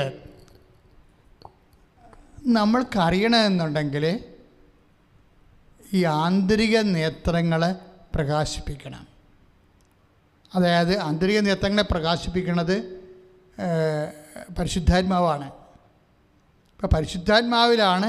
ഇപ്പോൾ പരിശുദ്ധാത്മാവ് നിറയുമ്പോഴാണ് ദൈവം നീതിമാനാണെന്നുള്ള കാര്യവും നമുക്ക് മനസ്സിലാവുന്നത്. പിന്നെ എന്ത് ചെയ്യും? നമുക്ക് ഒന്നൊരു വായിച്ചോളൂ ശ്രദ്ധിക്കട്ടെ. ഹല്ലേലൂയ. ഏത് തരത്തിലുള്ള പ്രത്യാശയിലേക്കാണ് അവിടുന്ന് നിങ്ങളെ വിളിച്ചിരിക്കുന്നതെന്നറിയാനും വിശുദ്ധർക്ക് അവകാശമായി അവിടുന്ന് വാഗ്ദാനം ചെയ്തിരിക്കുന്ന മഹത്വത്തിന്റെ സമൃദ്ധി മനസ്സിലാക്കാനും നിങ്ങളുടെ ആന്തരിക നേത്രങ്ങളെ അവിടുന്ന് പ്രകാശിപ്പിക്കട്ടെ. അതായത് ഈ വചനത്തിൽ വരുന്ന, ഇപ്പം നമുക്കറിയാം, അച്ഛനിത് ഒന്ന് ഓർത്തുപോലും ഇല്ലാത്തൊരു വചനം ഈശോ തന്നതാണ് നമുക്ക്. പക്ഷേ ഇതിൻ്റെ വചനത്തിൽ വരുന്ന ദൈവികമായ കുറച്ച് വഴികളുണ്ട്. അതിലൊന്നെന്താണെന്ന് വെച്ച് കഴിഞ്ഞാൽ എഫേസ്യസ് ലേഖനമാണ് 1:18 നമ്മൾ വായിച്ചത്. വിശുദ്ധർക്ക് അവകാശമായി അവിടുന്ന് വാഗ്ദാനം ചെയ്തിരിക്കുന്ന മഹത്വം, നിത്യമഹത്വത്തെക്കുറിച്ച് പറയുകയാണ്. ഈ നിത്യമഹത്വത്തിൻ്റെ സമൃദ്ധി മനസ്സിലാക്കുന്നതിന് എന്ത് ചെയ്യണം? ആന്തരിക നേത്രങ്ങൾ പ്രകാശിപ്പിക്കണം. ആന്തരിക നേത്രങ്ങളെ പ്രകാശിപ്പിക്കണം. അപ്പോഴെന്താ ഇന്ന് പറയാൻ കാര്യം? ഈ ആന്തരിക നേത്രങ്ങൾ മനസ്സിലാക്കുമ്പോഴാണ് ഈ സഹനവും ആന്തരിക നേത്രങ്ങളും തമ്മിൽ കുറേ ബന്ധമുണ്ട്. നമ്മുടെ ഈ സബ്ജക്റ്റ് എന്താ? ശരിക്കും പറഞ്ഞാൽ നമ്മുടെ സബ്ജക്റ്റ് എന്താണ്? അതായത് ഉടമ്പടി, അത് വാഗ്ദാനത്തിൻ്റെ പ്രാർത്ഥനയാണ്. വാഗ്ദാനം എന്താണ്? ദൈവത്തിൻ്റെ എല്ലാ ദാനങ്ങളും വാഗ്ദാനത്തിൻ്റെ രീതിയിലാണ് ബൈബിളിൽ നിക്ഷേപിച്ചിരിക്കുന്നത്. ഈ വാഗ്ദാനത്തെ നമ്മളെന്താ ചെയ്യണത്? ഉടമ്പടി വഴി പ്രാപിക്കുകയാണ് ചെയ്യണത്. അപ്പോൾ പ്രാപിക്കുമ്പോൾ എന്താ സംഭവിക്കണത്? ഈ വാഗ്ദാനം പ്രാപിക്കാൻ എന്ത് വേണം? വാഗ്ദാനം പ്രാപിക്കാൻ കുറച്ച് കഷ്ടപ്പാടുകൾ കൂടി വേണം. വിശ്വാസം വേണം. വാഗ്ദാനം പ്രാപിക്കാൻ വിശ്വാസം വേണം. പിന്നെന്ത് വേണം? പ്രത്യാശ വേണം, ദൈവസ്നേഹം വേണം. പക്ഷേ ഇത് മൂന്നും പോരെ, ഇച്ചിരി കഷ്ടപ്പാട് കൂടി വേണം. പിടിയോ? ഇത് വളരെ ശ്രദ്ധിച്ച് ഉടമ്പടിയുടെ വിദ്യാർത്ഥികളെ, ഉടമ്പടി എടുത്തിരിക്കുന്നവർ, ഉടമ്പടി പഠിക്കാനുള്ളവർ ശ്രദ്ധിക്കണം. അതായത് വാഗ്ദാന രൂപത്തിലാണ് ദൈവം എല്ലാം ബൈബിളിൽ നിക്ഷേപിച്ചിരിക്കുന്നത്. ഉടമ്പടിയിൽ നമ്മൾ ഉടമ്പടി എടുക്കുമ്പോൾ വാഗ്ദാനം പ്രാപിക്കുകയാണ് ചെയ്യണത്. കാര്യം ഉടമ്പടി എപ്പോഴും ഒരു ചൊല്ലണ പ്രാർത്ഥനയല്ല, ചെയ്യണ പ്രാർത്ഥനയാണ്. തന്നെയല്ല, ഉടമ്പടി ഒരു പദ്ധതി പ്രാർത്ഥനയാണ്. അതൊരു പദ്ധതിയാണ്, ദൈവികമായ പദ്ധതി. ആ പദ്ധതി നമ്മൾ അതിൽ ഭാഗഭാക്കാകുകയാണ് ചെയ്യണത് ഉടമ്പടി വഴി. പക്ഷേ ഉടമ്പടിയിൽ എന്ത് ചെയ്യും? ഇപ്പം പരിശുദ്ധ അമ്മയെ കണ്ടപ്പോൾ എലിസബത്ത്, പ്രഗ്നൻ്റ് ആയിട്ടുള്ള പരിശുദ്ധ അമ്മയാണ് എലിസബത്ത് കണ്ടത്, അല്ലേ? ഗർഭവതിയായ പരിശുദ്ധ അമ്മയാണ് എലിസബത്ത് കണ്ടത്. പക്ഷേ അമ്മയ്ക്ക് പോലും താൻ ഗർഭവതിയാണെന്ന് അറിയത്തില്ല, ഇല്ലേ? അമ്മ കടലാസൊക്കെ ഇട്ട് നോക്കിയിട്ടാണ് പോണത് എലിസബത്തിൻ്റെ വീട്ടിലേക്ക്. അല്ല, അമ്മയ്ക്ക് അറിയത്തില്ല അവർ പ്രഗ്നൻ്റ് ആണെന്നുള്ള കാര്യം. മംഗളവാർത്തയ്ക്ക് അവർ ഫിയത്ത് പറഞ്ഞു എന്ന് മാത്രമേ അറിയത്തുള്ളൂ. അപ്പൻ്റെ ഭാഗത്തുനിന്ന് എന്തൊരു നടപടിക്രമം ഉണ്ടായാലും അത് ഏറ്റെടുക്കാൻ ഏതറ്റം വരെ പോകാനും ഇതാ കർത്താവിൻ്റെ ദാസി, സെർവൻ്റ് എന്ന് പറഞ്ഞിട്ടാണ് അവർ ആ ഉടമ്പടി ചെയ്യണത്. ഒരു പക്ഷേ ഏറ്റവും നല്ല ഉടമ്പടി അതാണ്. അവർ സെർവൻ്റാണ് ഞാൻ എന്ന് പറഞ്ഞ് അമ്മ സമർപ്പണം ചെയ്യണതും ആ അപ്പൻ്റെ വാഗ്ദാനം, മംഗളവാർത്തയിലൂടെ നൽകുന്ന വലിയ വാഗ്ദാനമുണ്ട്. ഇത് പ്രാപിക്കാൻ വേണ്ടി ഞാനൊരു സെർവൻ്റാണെന്നാണ് അമ്മ പറഞ്ഞത്. അപ്പം സെർവൻ്റ് ആകുന്നതിലൂടെയും ഉടമ്പടി പ്രാപിക്കാൻ പറ്റും. ഇത് താഴ്ന്നു വരണവരുടെ ദൈവഹിതം എങ്ങനെ സെർവൻ്റ് ആകുമ്പോൾ ചുമ്മാ സെർവൻ്റൊന്നും ആകാൻ പറ്റത്തില്ല. ചുമ്മാ സെർവൻ്റ് ആകുമ്പോൾ സ്വാഭാവികമായിട്ടും വാഗ്ദാനം, അമ്മയുടെ ഒരു മെത്തേഡ് അതാണ്. വാഗ്ദാനം പ്രാപിക്കാൻ ഞാൻ സെർവൻ്റ് ആയിക്കൊള്ളാം എന്നാണ് അമ്മ പറയണത്. ബൈബിളിലെ സെർവൻ്റ് എന്ന് പറഞ്ഞാൽ സഫറിങ് സെർവൻ്റാണ്, സഹനദാസിയാണ്. അപ്പം സഹനത്തിനൊരു കണ്ടൻ്റ് ഉണ്ട്. അപ്പൻ്റെ വാഗ്ദാനം പ്രാപിക്കാൻ, വചനത്തെ മാംസമാക്കി രക്ഷകനായ ലോകത്തേക്ക് നൽകാൻ ഞാൻ സഹനം ഏറ്റെടുത്തോളാമെന്ന് അമ്മ പറയും. അപ്പോഴങ്ങനെ പറയുന്ന സമയത്ത് വചനം മാംസമായി അമ്മ പ്രഗ്നൻ്റ് ആവും. പക്ഷെ അമ്മ എങ്ങനെയാണ് ഈ വാഗ്ദാനം പ്രാപിച്ചതിനെക്കുറിച്ച് എലിസബത്തിൻ്റെ വാക്കിൽ നിന്ന് നമുക്ക് മനസ്സിലാകണത്. അമ്മ എങ്ങനെയാണ് ഇപ്പോൾ ഉടമ്പടി എടുക്കുന്നവർ ശ്രദ്ധിക്കണം. അമ്മ എങ്ങനെയാണ് വാഗ്ദാനം പ്രാപിച്ചതെന്ന്, അമ്മ അപ്പനുമായിട്ട് ചെയ്തിട്ടുള്ള ഉടമ്പടി എങ്ങനെയാണ് അമ്മ അതിൽ ആ വാഗ്ദാനം പ്രാപിച്ചതെന്ന് നമുക്ക് അമ്മയുടെ വാക്കിൽ നിന്ന് കിട്ടത്തില്ല, എലിസബത്തിൻ്റെ വാക്കിൽ നിന്നാണ് കിട്ടണത്. എലിസബത്ത് പരിശുദ്ധാത്മാവിൽ നിറഞ്ഞ് പറയുന്നത് വിശുദ്ധ ലൂക്കാസ് വിശേഷം 1:45 അമ്മയ്ക്ക് എന്താണ് സംഭവിച്ചത്, അമ്മ എങ്ങനെയാണ് ഉടമ്പടി പ്രകാരം വാഗ്ദാനം പ്രാപിച്ചതെന്ന് എലിസബത്ത് പറയുന്നുണ്ട്. എന്താണ് എലിസബത്ത് പറയണത്? മേരി എന്ന് ഏറ്റു പറഞ്ഞേ, കർത്താവ് നിന്നോട് അരുളി ചെയ്ത കാര്യങ്ങൾ നിറവേറുമെന്ന് വിശ്വസിച്ച നീ ഭാഗ്യവതി. ഇതാണ് വിഷയം. അമ്മ ഈ ഉടമ്പടി പ്രകാരം എങ്ങനെയാണ് വാഗ്ദാനം പ്രാപിച്ചതെന്ന് വിശുദ്ധ ലൂക്കാസ് വിശുദ്ധ 1:45 പറയണത്. എങ്ങനെയാണ്? എലിസബത്ത് പരിശുദ്ധാത്മാവിനാൽ നിറഞ്ഞു പറഞ്ഞു. എന്താണ് എലിസബത്ത് പറഞ്ഞത്? അഥവാ എലിസബത്തിലൂടെ പരിശുദ്ധാത്മാവ് എന്താണ് പറഞ്ഞത്? മേരി എലിസബത്തിന് പരിശുദ്ധാത്മാവ് എന്താണ് എലിസബത്തിലൂടെ പറഞ്ഞത്? Mary, you are blessed. നീ എന്താണ്? ഭാഗ്യവതിയാണ്. എന്താണ്? ഈ ഉടമ്പടി ആണ് നമ്മളെ ഭാഗ്യമുള്ളവരാക്കണത്. അതാണ് പരിശുദ്ധാത്മാവ് പറയണത്. ഒരു വ്യക്തിയെ ഭാഗ്യമുള്ളതാക്കണത് ഉടമ്പടിയാണ്. എന്താണ്? നീ ഭാഗ്യവതിയാണ്. കാര്യം എന്താണ്? ദൈവം നിന്നോട് പറഞ്ഞ വാഗ്ദാനം, നീ ഒരു ഗർഭം ധരിച്ച് ഒരു പുത്രനെ പ്രസവിക്കുമെന്നുള്ള വാഗ്ദാനം നീ എന്ത് ചെയ്ത്? അത് നിറവേറും. നിറവേറിയെന്നല്ല, നിറവേറും. ഭാവിയാണ്, പ്രത്യാശയാണ്. അപ്പോൾ ഉടമ്പടിയിൽ അമ്മയ്ക്കുണ്ടായിരുന്നത് എന്താണ്? പ്രത്യാശ. അമ്മയ്ക്കുണ്ടായിരുന്നത് എന്താണ്? പ്രത്യാശ. പ്രത്യാശ എന്താണ് എന്ന് പറഞ്ഞാൽ, ഉടമ്പടി പ്രകാരം അപ്പൻ്റെ വാഗ്ദാനം നിൻ്റെ ജീവിതത്തിൽ നിറവേറുമെന്ന് നീ വിശ്വസിച്ചു. അതാണ് സംഭവം. അപ്പോൾ 2 കാര്യങ്ങൾ അവിടെ ഉണ്ട്. എന്തൊക്കെ ഉണ്ട്? ഒന്ന്, പരിശുദ്ധ അമ്മയുടെ വിശ്വാസം. ഉടമ്പടി പാലിക്കാൻ, ഉടമ്പടി നിറവേറാൻ നമുക്ക് ആവശ്യമായത് എന്താണ്? ഒന്ന്, വിശ്വാസം. രണ്ടാമത്തേത് എന്താണ്? പ്രത്യാശ. രണ്ടാമത്തേത് എന്താണ്? പ്രത്യാശയാണ് വരണത്. അപ്പം നമ്മളൊന്ന് ശ്രദ്ധിക്കണം. ഉടമ്പടി എടുത്ത ഓരോ ആൾക്കാർക്ക് എന്താ വേണ്ടത്? ഒന്ന്, പ്രത്യാശ. രണ്ടാമത്തേത് എന്താണ്? വിശ്വാസം. അതായത് ഇപ്പോൾ റേച്ചലിൻ്റെ അമ്മയ്ക്ക് അവരുടെ മുടി തിരിച്ചു വരുമെന്നുള്ളത് വിശ്വാസമാണ്, അല്ലേ? അപ്പോൾ വിശ്വാസത്താണ് അവർ ഒന്നാമത്തെ. അത് എന്താ വിശ്വാസമാണെന്ന് പറയാൻ കാര്യം, അവർ ഒന്നാമത് ഉടമ്പടിയിൽ അത് എഴുതിയത് കൊണ്ടാണ്. അവർ 6ാമതാണ് എഴുതിയെങ്കിൽ ഒക്കട്ടെന്നായി പോയേരം. പല ആൾക്കാരുടെ ഉടമ്പടി ഉടക്കി കിടക്കണേൻ്റെ കാര്യം ഈ ഒക്കട്ടെന്ന് പറഞ്ഞുകൊണ്ട് ദൈവത്തിൻ്റെ ശക്തിയിൽ അവിശ്വസിച്ചുകൊണ്ട് അവസാനത്തെ കാര്യം എഴുതിയതാണ് പണിയായി പോയിരിക്കുന്നത്. അതുകൊണ്ട് അവരെല്ലാം തിരിച്ചു വന്ന് ഉടമ്പടി പുതുക്കിയിട്ട് ഒരിക്കലും നടക്കാത്ത കാര്യം, എന്നാൽ നടന്നേ മുന്നോട്ട് പോകാൻ പറ്റാത്തുള്ള കാര്യം ആദ്യം എഴുതിയിട്ട് ദൈവത്തെ വിശ്വാസത്തിലെടുക്കണം. പരിശുദ്ധ അമ്മയ്ക്ക് 2 കാര്യങ്ങളാണ് ദൈവത്തിൻ്റെ വാഗ്ദാനത്തോട്, അതാണ് നിയോഗമെന്ന് പറയണത്, ഇല്ലേ? ഉടമ്പടിയുടെ നിയോഗം എന്താണ്? നീ ഗർഭം ധരിച്ച് ഒരു പുത്രനെ പ്രസവിക്കാം. അതാണ് നിയോഗം. ഉടമ്പടിയുടെ നിയോഗം. ആ നിയോഗത്തിന് ദൈവം ആവശ്യപ്പെടുന്നത് നിബന്ധന മറിയത്തിൻ്റെ പ്രത്യാശയാണെന്നുള്ളത് ദൈവം മാതാവിനോട് പറഞ്ഞിട്ടില്ല. പക്ഷെ പരിശുദ്ധാത്മാവ് പറഞ്ഞു. അവിടെയാണ് വിഷയം വന്നത്. ഉടമ്പടിക്ക് പരിശുദ്ധാത്മാവിന് ആവശ്യമാണ് നമുക്ക്. അല്ലാതെ ആലപ്പുഴ വരാൻ വണ്ടിക്കാശുണ്ടായാൽ മാത്രം വർക്കൗട്ട് ചെയ്യത്തില്ല. അതായത് മാതാവിൻ്റെ പ്രത്യുത്തരം എന്താണ്? എലിസബത്ത് പറയണത്, മേരി, കർത്താവ് നിന്നോട് അരുളി ചെയ്ത കാര്യങ്ങൾ നിറവേറുമെന്ന് നീ വിശ്വസിച്ചു. രണ്ടാമത്തെ എന്താണ്? നിറവേറുമെന്നാണ് വിശ്വസിച്ചത്. ഭാവി നടക്കാൻ പോണ കാര്യമാണ്. അതിനകത്ത്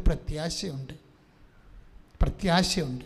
ഒരേ സമയം ഉടമ്പടിക്ക് നമുക്ക് വരുന്നിരിക്കുന്ന നിബന്ധന വിശ്വാസവും പ്രത്യാശയുമാണ്.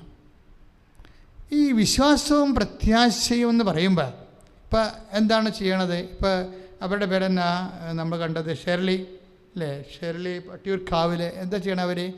അവർ ഈ മകൻ 2ാം ഇൻ്റർവ്യൂവിന് പോകുമ്പോൾ ഉടമ്പടി ചെയ്തതിന് ശേഷം ഉടമ്പടി കാശ് രൂപ അവർ പോക്കറ്റിലിട്ട് കൊടുക്കും. എന്നിട്ടെന്താ പറയണത്? മകനെ, നീ 2ാമത്തെ ഇൻ്റർവ്യൂവിൽ, 2ാമത്തെ കമ്പനി ഇൻ്റർവ്യൂവിൽ, സ്കൂളിൻ്റെ ഇൻ്റർവ്യൂവിൽ നീ ജയിക്കും. അതെന്താണ്? ഷെർലിയുടെ പ്രത്യാശയാണ്. വിശ്വാസമുണ്ട് അതിൻ്റെ അകത്ത്, അല്ലേ? എന്താ കാര്യം വെച്ച് കഴിഞ്ഞാൽ ഈ എപ്പോഴും പഴയ ഉടമ്പടി എല്ലാം ചെയ്യണത് ആദ്യം ഒരു സ്തംഭം നാട്ടും, പിന്നെ അവർ ഉടമ്പടി ചെയ്യും, പിന്നെ അവർ ഭക്ഷണം കഴിക്കും. ഇതെല്ലാം സ്ഥിരീകരണത്തിൻ്റെ ഒരു ഇതാണ്. മരിയൻ ഉടമ്പടി നമ്മൾ സ്തംഭം നാട്ടുന്നതിന് പകരം നമ്മളെ കൊടുക്കുന്നത് ഉടമ്പടി കാശുരുവാണ് കൊടുക്കുന്നത്. ഉടമ്പടി കാശുരു എന്ന് സ്തംഭം നാട്ടണം എന്താണ്? പഴയ നിയമത്തിൽ കല്ലെടുത്ത് വെക്കും. ഉടമ്പടി ചെയ്ത് കഴിഞ്ഞാൽ ഒരു കല്ലെടുത്ത് വെക്കും. ഒരു കരിങ്കല്ല്, എന്നിട്ട് അതിന്മേൽ ഉടമ്പടി തൈലം ഒഴിക്കും. അപ്പോഴാണ് അത് ഓർമ്മക്കല്ലാണ്, സ്മാരകശില. അപ്പോൾ ഈ സ്മാരകശിലയുടെ ഉടമ്പടിയിൽ നിന്ന് നമുക്ക് കുറേ സംഭവങ്ങൾ മരിയൻ ഉടമ്പടിയിലുണ്ട്. ഉടമ്പടി തൈലം ഒരു സ്മാരകശിലയാണ്.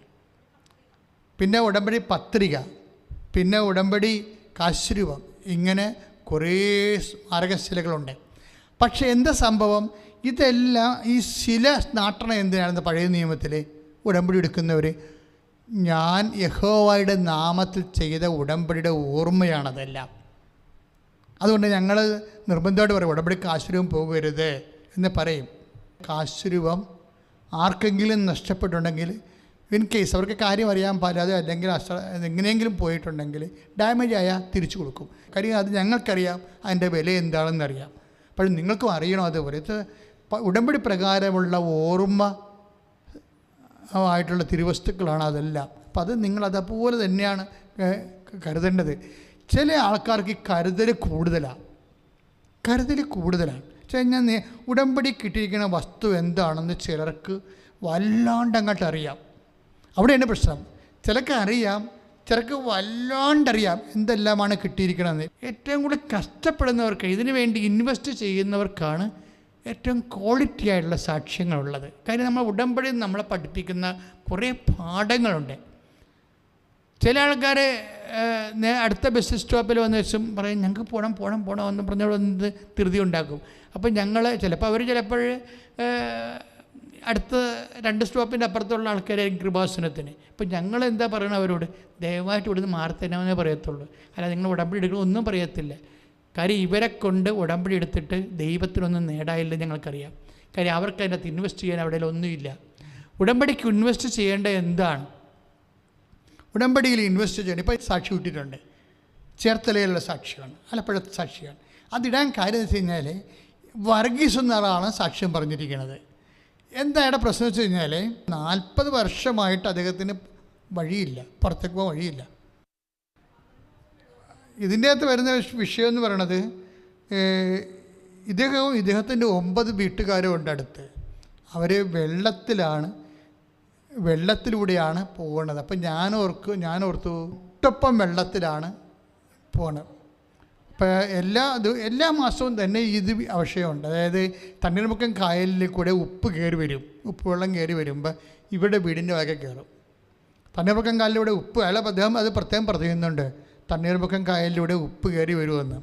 ഉപ്പുവെള്ളം കയറി വരുമ്പോൾ അത് കായലും പൊങ്ങിയിട്ട് ഇവരുടെ വീട്ടുവഴികളിലൂടെയാണ് ഈ ഉപ്പ് വെള്ളം കയറുമ്പോൾ മുട്ടപ്പം വെള്ളം എന്നാണ് പറയണത്. എന്നിട്ട് എങ്ങനെ 12 മാസവും വെള്ളം, അല്ലാതെ വർഷകാലത്ത് മാത്രമല്ല, വർഷകാലത്തും വേനൽക്കാലത്തും വെള്ളം, 12 മാസവും വെള്ളം, 40 വർഷമായിട്ട് വഴിയില്ല. ഇത് ക്യാപിറ്റൽ പ്രശ്നമാണിത്.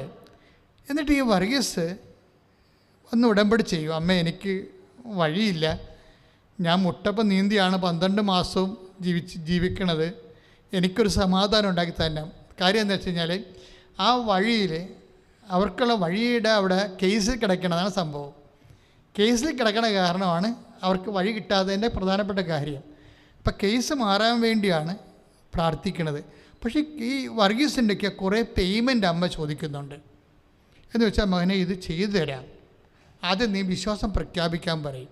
അപ്പോൾ വർഗീസ് എന്താ ചെയ്യണമെന്ന് വെച്ച് കഴിഞ്ഞാൽ വിശ്വാസം പ്രഖ്യാപിക്കണം. ഉടമ്പടിയുടെ ഒരു സംഭവമാണല്ല, വിശ്വാസം പ്രഖ്യാപിക്കണം, പ്രത്യാശയോടുകൂടി വിശ്വാസം പ്രഖ്യാപിക്കണം. അതാ ലൂക്ക 1:45. വർഗീസ് എന്താ ചെയ്യണമെന്ന് വെച്ച് കഴിഞ്ഞാൽ ഉടമ്പടി ഉപ്പ് കൊണ്ടുപോയിട്ട് ഈ മുട്ടപ്പം വെള്ളത്തിൽ വിതറും. നിങ്ങൾ ആ സാക്ഷ്യം ഒന്ന് കേൾക്കണം, എങ്ങനെയാണ് വിശ്വാസം പ്രഖ്യാപിക്കണമെന്ന്. ഉടമ്പടി ഉപ്പ് കൊണ്ടുപോയതിന് ശേഷം മുട്ടപ്പം വെള്ളത്തിൽ നിൽക്കുന്ന വഴി, ഇല്ലാത്ത വഴിയിൽ, വെള്ളം കെട്ടി നിൽക്കുന്ന വഴിയിൽ, കിട്ടാത്ത വഴിയിൽ, കേസായ വഴിയിൽ കൊണ്ടുപോയി ഈ ഉപ്പ് വിതറും. എന്താണ്, എൻ്റെ അമ്മ ഈ വഴി എനിക്ക് തരും എന്ന് പറഞ്ഞാണ് വിശ്വസിക്കണത്. വിശ്വസിച്ചവരാണ്. അത് വിശ്വസിച്ചത് മാത്രം കാര്യമില്ല, അത് പ്രഖ്യാപിക്കണം. വിശ്വാസം എപ്പോഴും ചെയ്യേണ്ടത് എന്താണ്, പ്രഖ്യാപിക്കണം. ഇപ്പോൾ ഉടമ്പടി തൈലം തേക്കണത് എന്താണ്, അത് പ്രഖ്യാപനമാണ്. വിശ്വാസം എപ്പോഴും പ്രഖ്യാപിക്കാനുള്ളതാണ്. അപ്പോഴവരുടെ കയ്യിൽ അവിടെ ആ വെള്ളത്തിലിടാൻ പറ്റിയ സാധനം വർഗീസ് നോക്കിയിട്ട് ഉടമ്പടി ഉപ്പാണ്. ഉടമ്പടി കൊണ്ട് ഉപ്പ് കൊണ്ട് വിശ്വാസപ്രമാണം ചെയ്തിട്ട് കർത്താവ് ഈ വഴി തരാൻ വേണ്ടി ആ വഴിയിൽ വെള്ളത്തിലിടും. വെള്ളത്തിലിട്ടിട്ട് ഒരു കൊല്ലമാകും. ഒരു കൊല്ലമാകുമ്പോൾ വർഗീസ് അമ്മയെടുത്ത് വരും. അമ്മയെടുത്ത് വന്ന് വെച്ചാൽ അമ്മയോട് പറയാം, അമ്മേ, ഒരു കൊല്ലമായി ഉടമ്പടി ചെയ്തിട്ട് ഇതുവരെക്കും വഴി കിട്ടിയില്ല.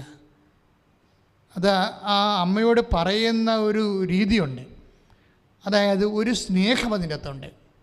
ഇതാണ് വിഷയം. കാര്യം വിശ്വാസവും പ്രത്യാശയും മാത്രം പോരാ, ഒരു സ്നേഹത്തിൻ്റെ കണ്ടൻറ്റ് വേണ്ട അതിൻ്റെ അകത്ത്. കാര്യം ഉടമ്പടി സാങ്കേതികമായിട്ട് സംഭവിക്കുന്ന ഒരു കെമിക്കൽ ഫോർമുല അല്ല. ദൈവത്തിൻ്റെ ഇടപെടൽ ഉറപ്പ് വരുത്തണമെങ്കിൽ നമ്മുടെ ഭാഗത്തുനിന്ന് ദൈവസ്നേഹം ഉണ്ടാകണം.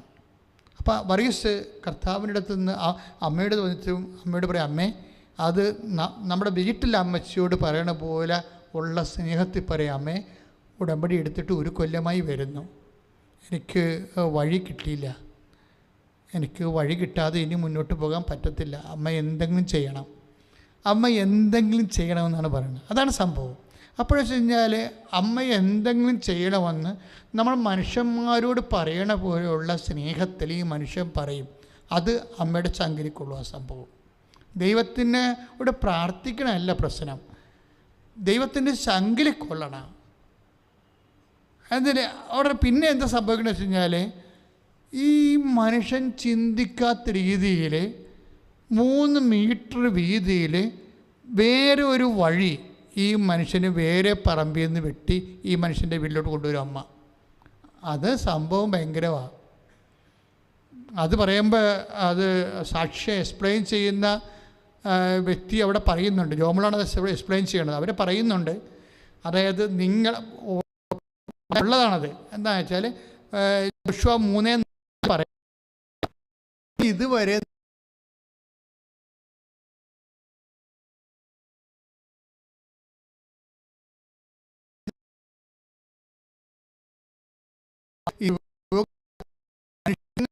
ആവശ്യമാണ് എൻ്റെ സ്വർഗസ്ഥനായ പിതാവ് അറിയുന്നെന്ന് പറഞ്ഞില്ലേ? അതുപോലെ മനുഷ്യന് ആവശ്യമായതെല്ലാം വാഗ്ദാനത്തിലുള്ളതാണ്. അതാണ് ലൂക്ക 6, മത്തായി ശ്ലീഹ 6:32-33. എന്നുവെച്ചാൽ പുതിയൊരു വഴി വരികയും പുതിയ വഴി വെട്ടി വഴി വന്ന് റോഡായി. അത് പക്ഷേ അവർ ഒരു ഡിമാൻഡ് പറഞ്ഞു, വർഗീസ്, എന്നാണ് നിങ്ങളുടെ കേസ് തീരണത് അന്ന് നിങ്ങൾ വഴി ചേഞ്ച് ചെയ്ത് തരണം, നിങ്ങൾ ആ വഴി എടുത്തിട്ട് ഞങ്ങൾ തന്ന വഴി ഇങ്ങോട്ട് തിരിച്ചു തരണം. അത് ഒരു പുരേടവാണ്. അത് നല്ല കുറേ സെൻറ്റ് വഴികളാണ്. അപ്പോൾ അതെന്താ സംഭവിച്ചാൽ ഉടനെ അതോടുകൂടി വർഗീസ് പറയുകയാണ്, അത് വന്നോടുകൂടി കേസ് ജയിക്കുകയും ചെയ്ത് ആ വഴി പഴയ വഴി ഞങ്ങൾ കിട്ടുകയും ചെയ്തു. ഇനിയിപ്പോൾ എക്സ്ചേഞ്ച് ചെയ്യണ പ്രശ്നം മാത്രമേ ഉള്ളൂ. ഇത് പെട്ടെന്നാണ് ഈ സംഭവം. ഈ വർഗീസിന് ഈ ഉടമ്പടിയിൽ ഒരു കൊല്ലമായിട്ട് വർക്ക് ചെയ്യണില്ല. ഈ ഒരു കൊല്ലമുള്ള ഈ മനുഷ്യൻ ഉടമ്പടി എടുത്ത് മുട്ടപ്പം വെള്ളത്തിൽ നീന്തി പോകുമ്പോൾ അവസാനം ആ വിശ്വാസമുണ്ട്, പ്രത്യാശയുണ്ട്.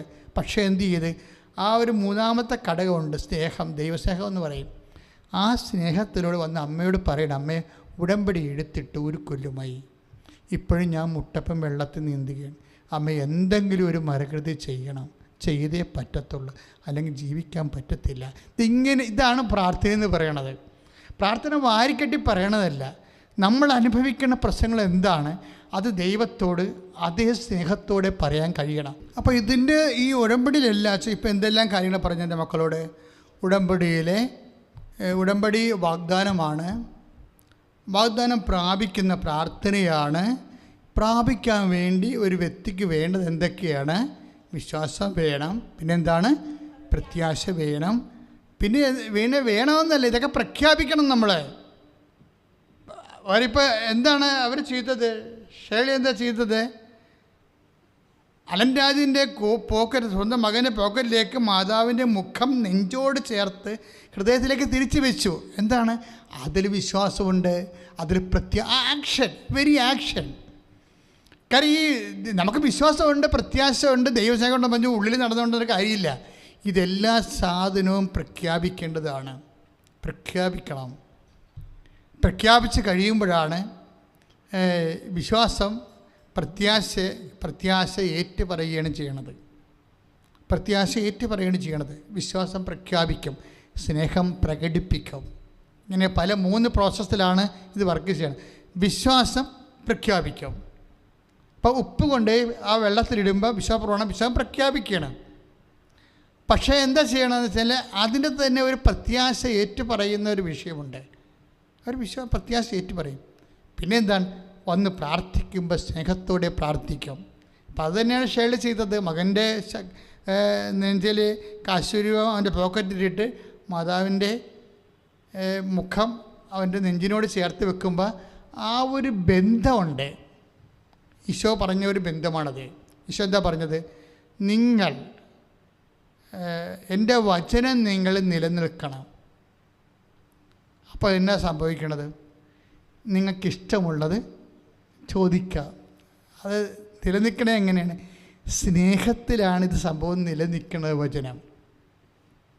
കാരണം സ്നേഹമില്ലെങ്കിൽ ഈ വചനം നിലനിൽക്കത്തില്ല. വചനം ഉണ്ടാകും, നിലനിൽക്കത്തില്ല. ഇപ്പോൾ 15:7 യോഹന്നാൻ്റെ സുവിശേഷമില്ലേ?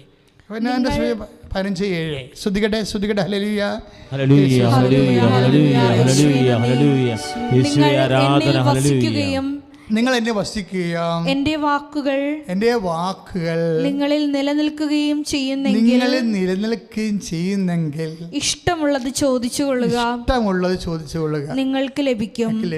അതെന്ത്? അപ്പോൾ ഈശോ എന്താ പറയണത്? നമുക്കിഷ്ടമുള്ളത് ചോദിക്കാം. അതായത് ഇന്ന കാര്യങ്ങളെന്നല്ല. അതായത് അത് നമുക്ക് എന്താണ് അവിടെ ഒരു വിഷയം വന്നിരിക്കുന്നത്.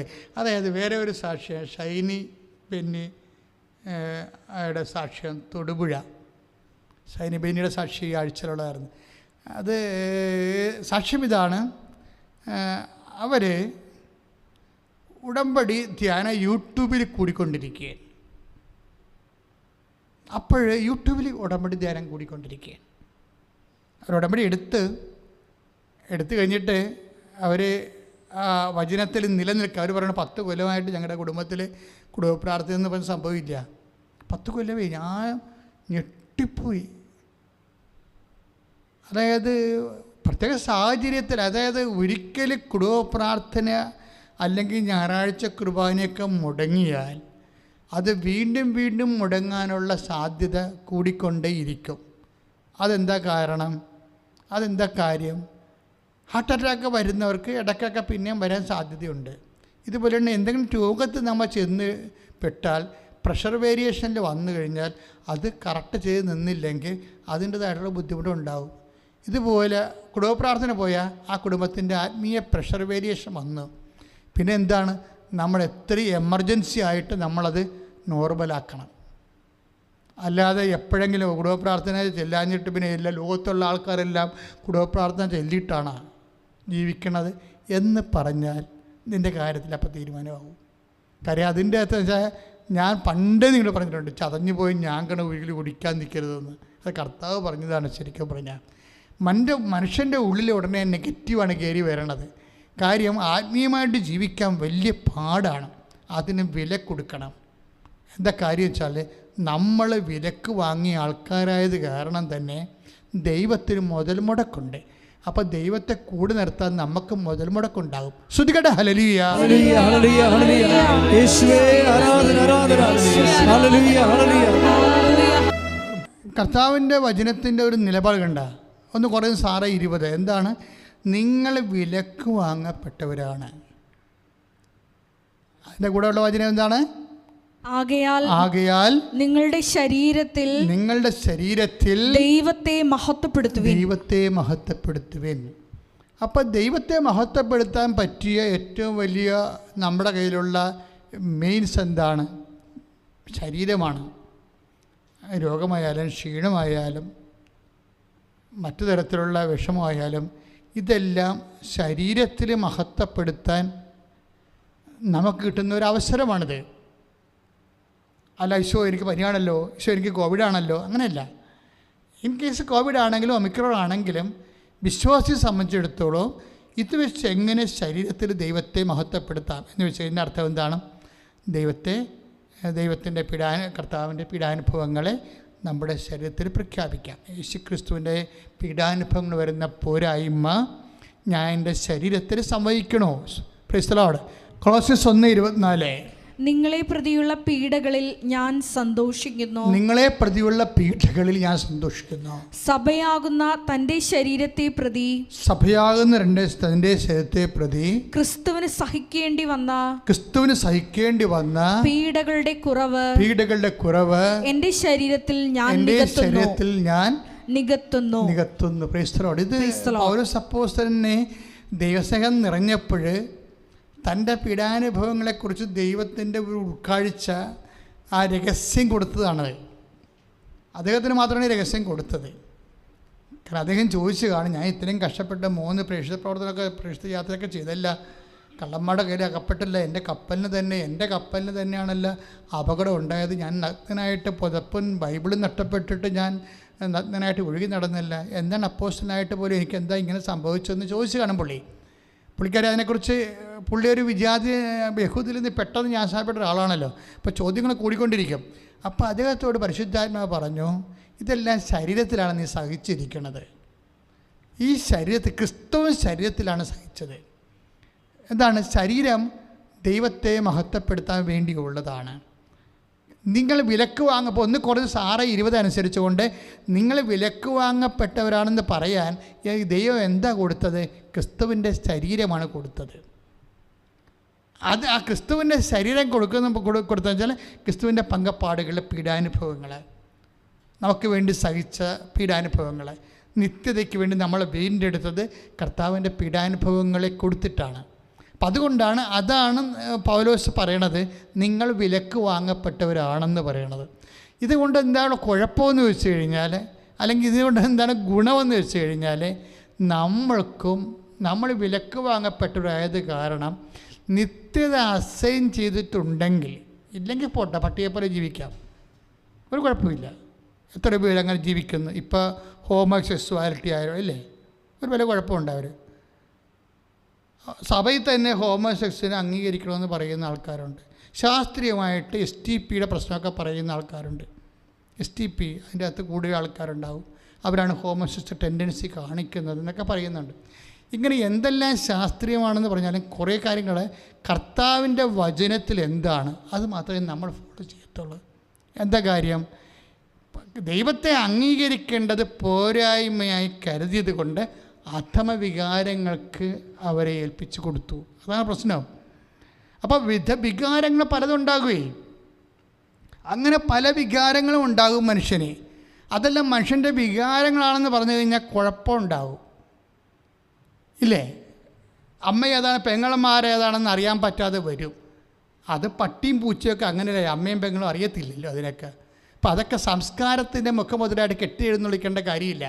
ദൈവത്തെ അംഗീകരിക്കാത്തവരും യുക്തിയെ മാത്രം അടിസ്ഥാനപ്പെടുത്തുന്നവരും അങ്ങനെ പല വേഷങ്ങളും കെട്ടുന്നത്.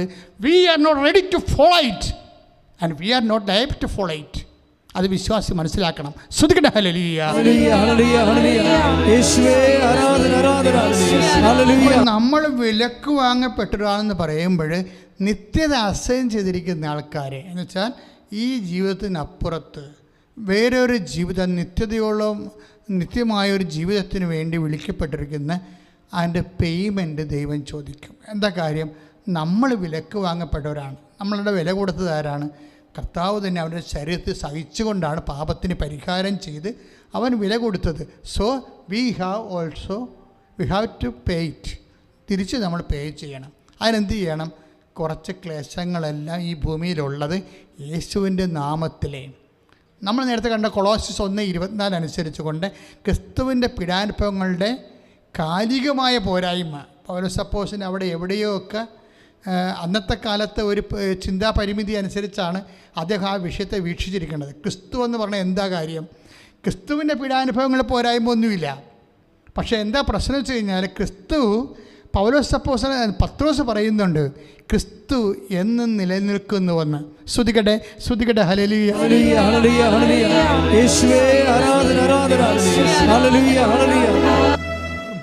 യോഹന്നാൻ 12:34 ക്രിസ്തു എന്നേക്കും നിലനിൽക്കുന്നു എന്നാണല്ലോ നിയമത്തിൽ ഞങ്ങൾ കേട്ടിട്ടുള്ളത്. Price the Lord. അതാണ് വിഷയം.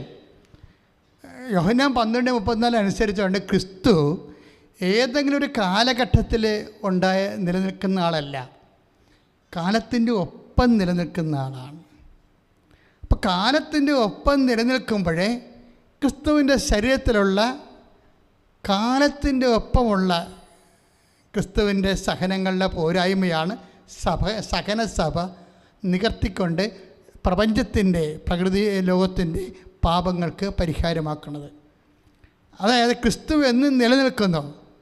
അപ്പോൾ അത് എന്നും നിലനിൽക്കുന്ന ക്രിസ്തു അതിൻ്റെ സഹനങ്ങളിൽ എന്തെങ്കിലും പോരായ്മ ഉണ്ടെങ്കിൽ തീർച്ചയായിട്ടും ഇപ്പോൾ പല വ്യാഖ്യാതാക്കളും പറയണത് ഒരു മനുഷ്യനായ ക്രിസ്തു മനുഷ്യനെന്ന നിലയിൽ കർത്താവിൻ്റെ സഹനങ്ങളിൽ പോരായ്മ ഉണ്ട് എന്ന് പറഞ്ഞു കഴിഞ്ഞാൽ അത് ഒരു മനുഷ്യന് സഹിക്കാവുന്നതിൻ്റെ മാക്സിമം സഹിച്ച ആളാണ് യേശു അല്ലേ. അവസാനത്തുള്ളി ചോര വരെ തന്നാണ്. പക്ഷേ ക്രിസ്തു എന്നും നിലനിൽക്കുകയാണ്.